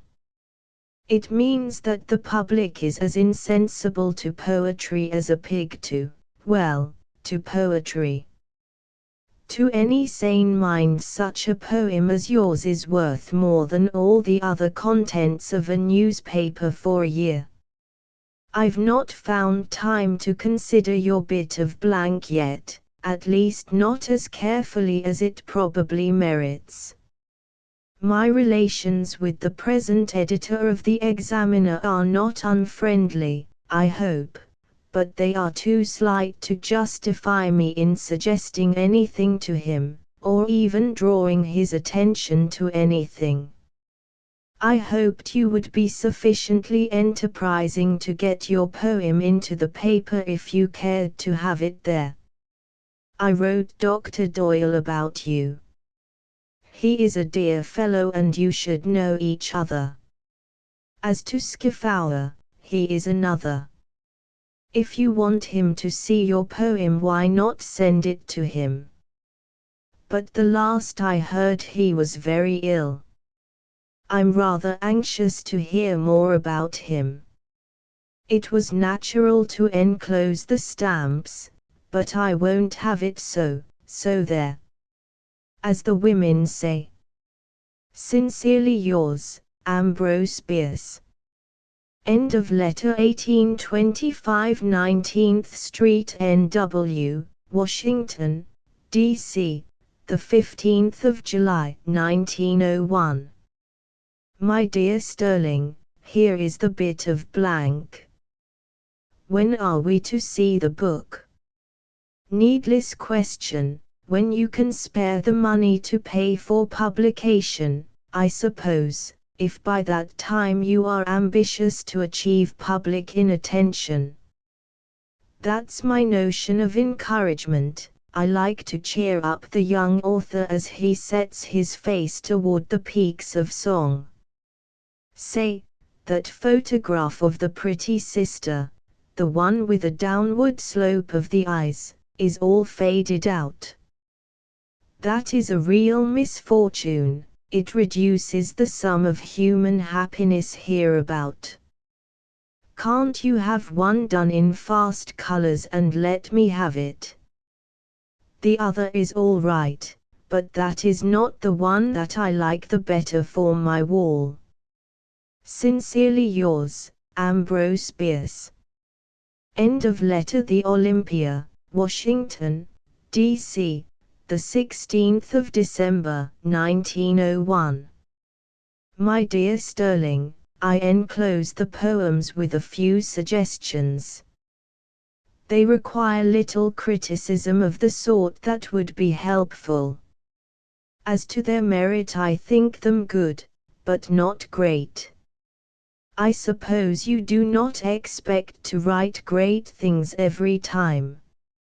Yet in the body of your letter, of the 22nd of October, you do write greatly, and say that the work is egoistic and unprintable. If it, were addressed to another person than myself, I should say that it is printable exceedingly. Call it what you will, but let me tell you it will probably be long before you write anything better than some, many,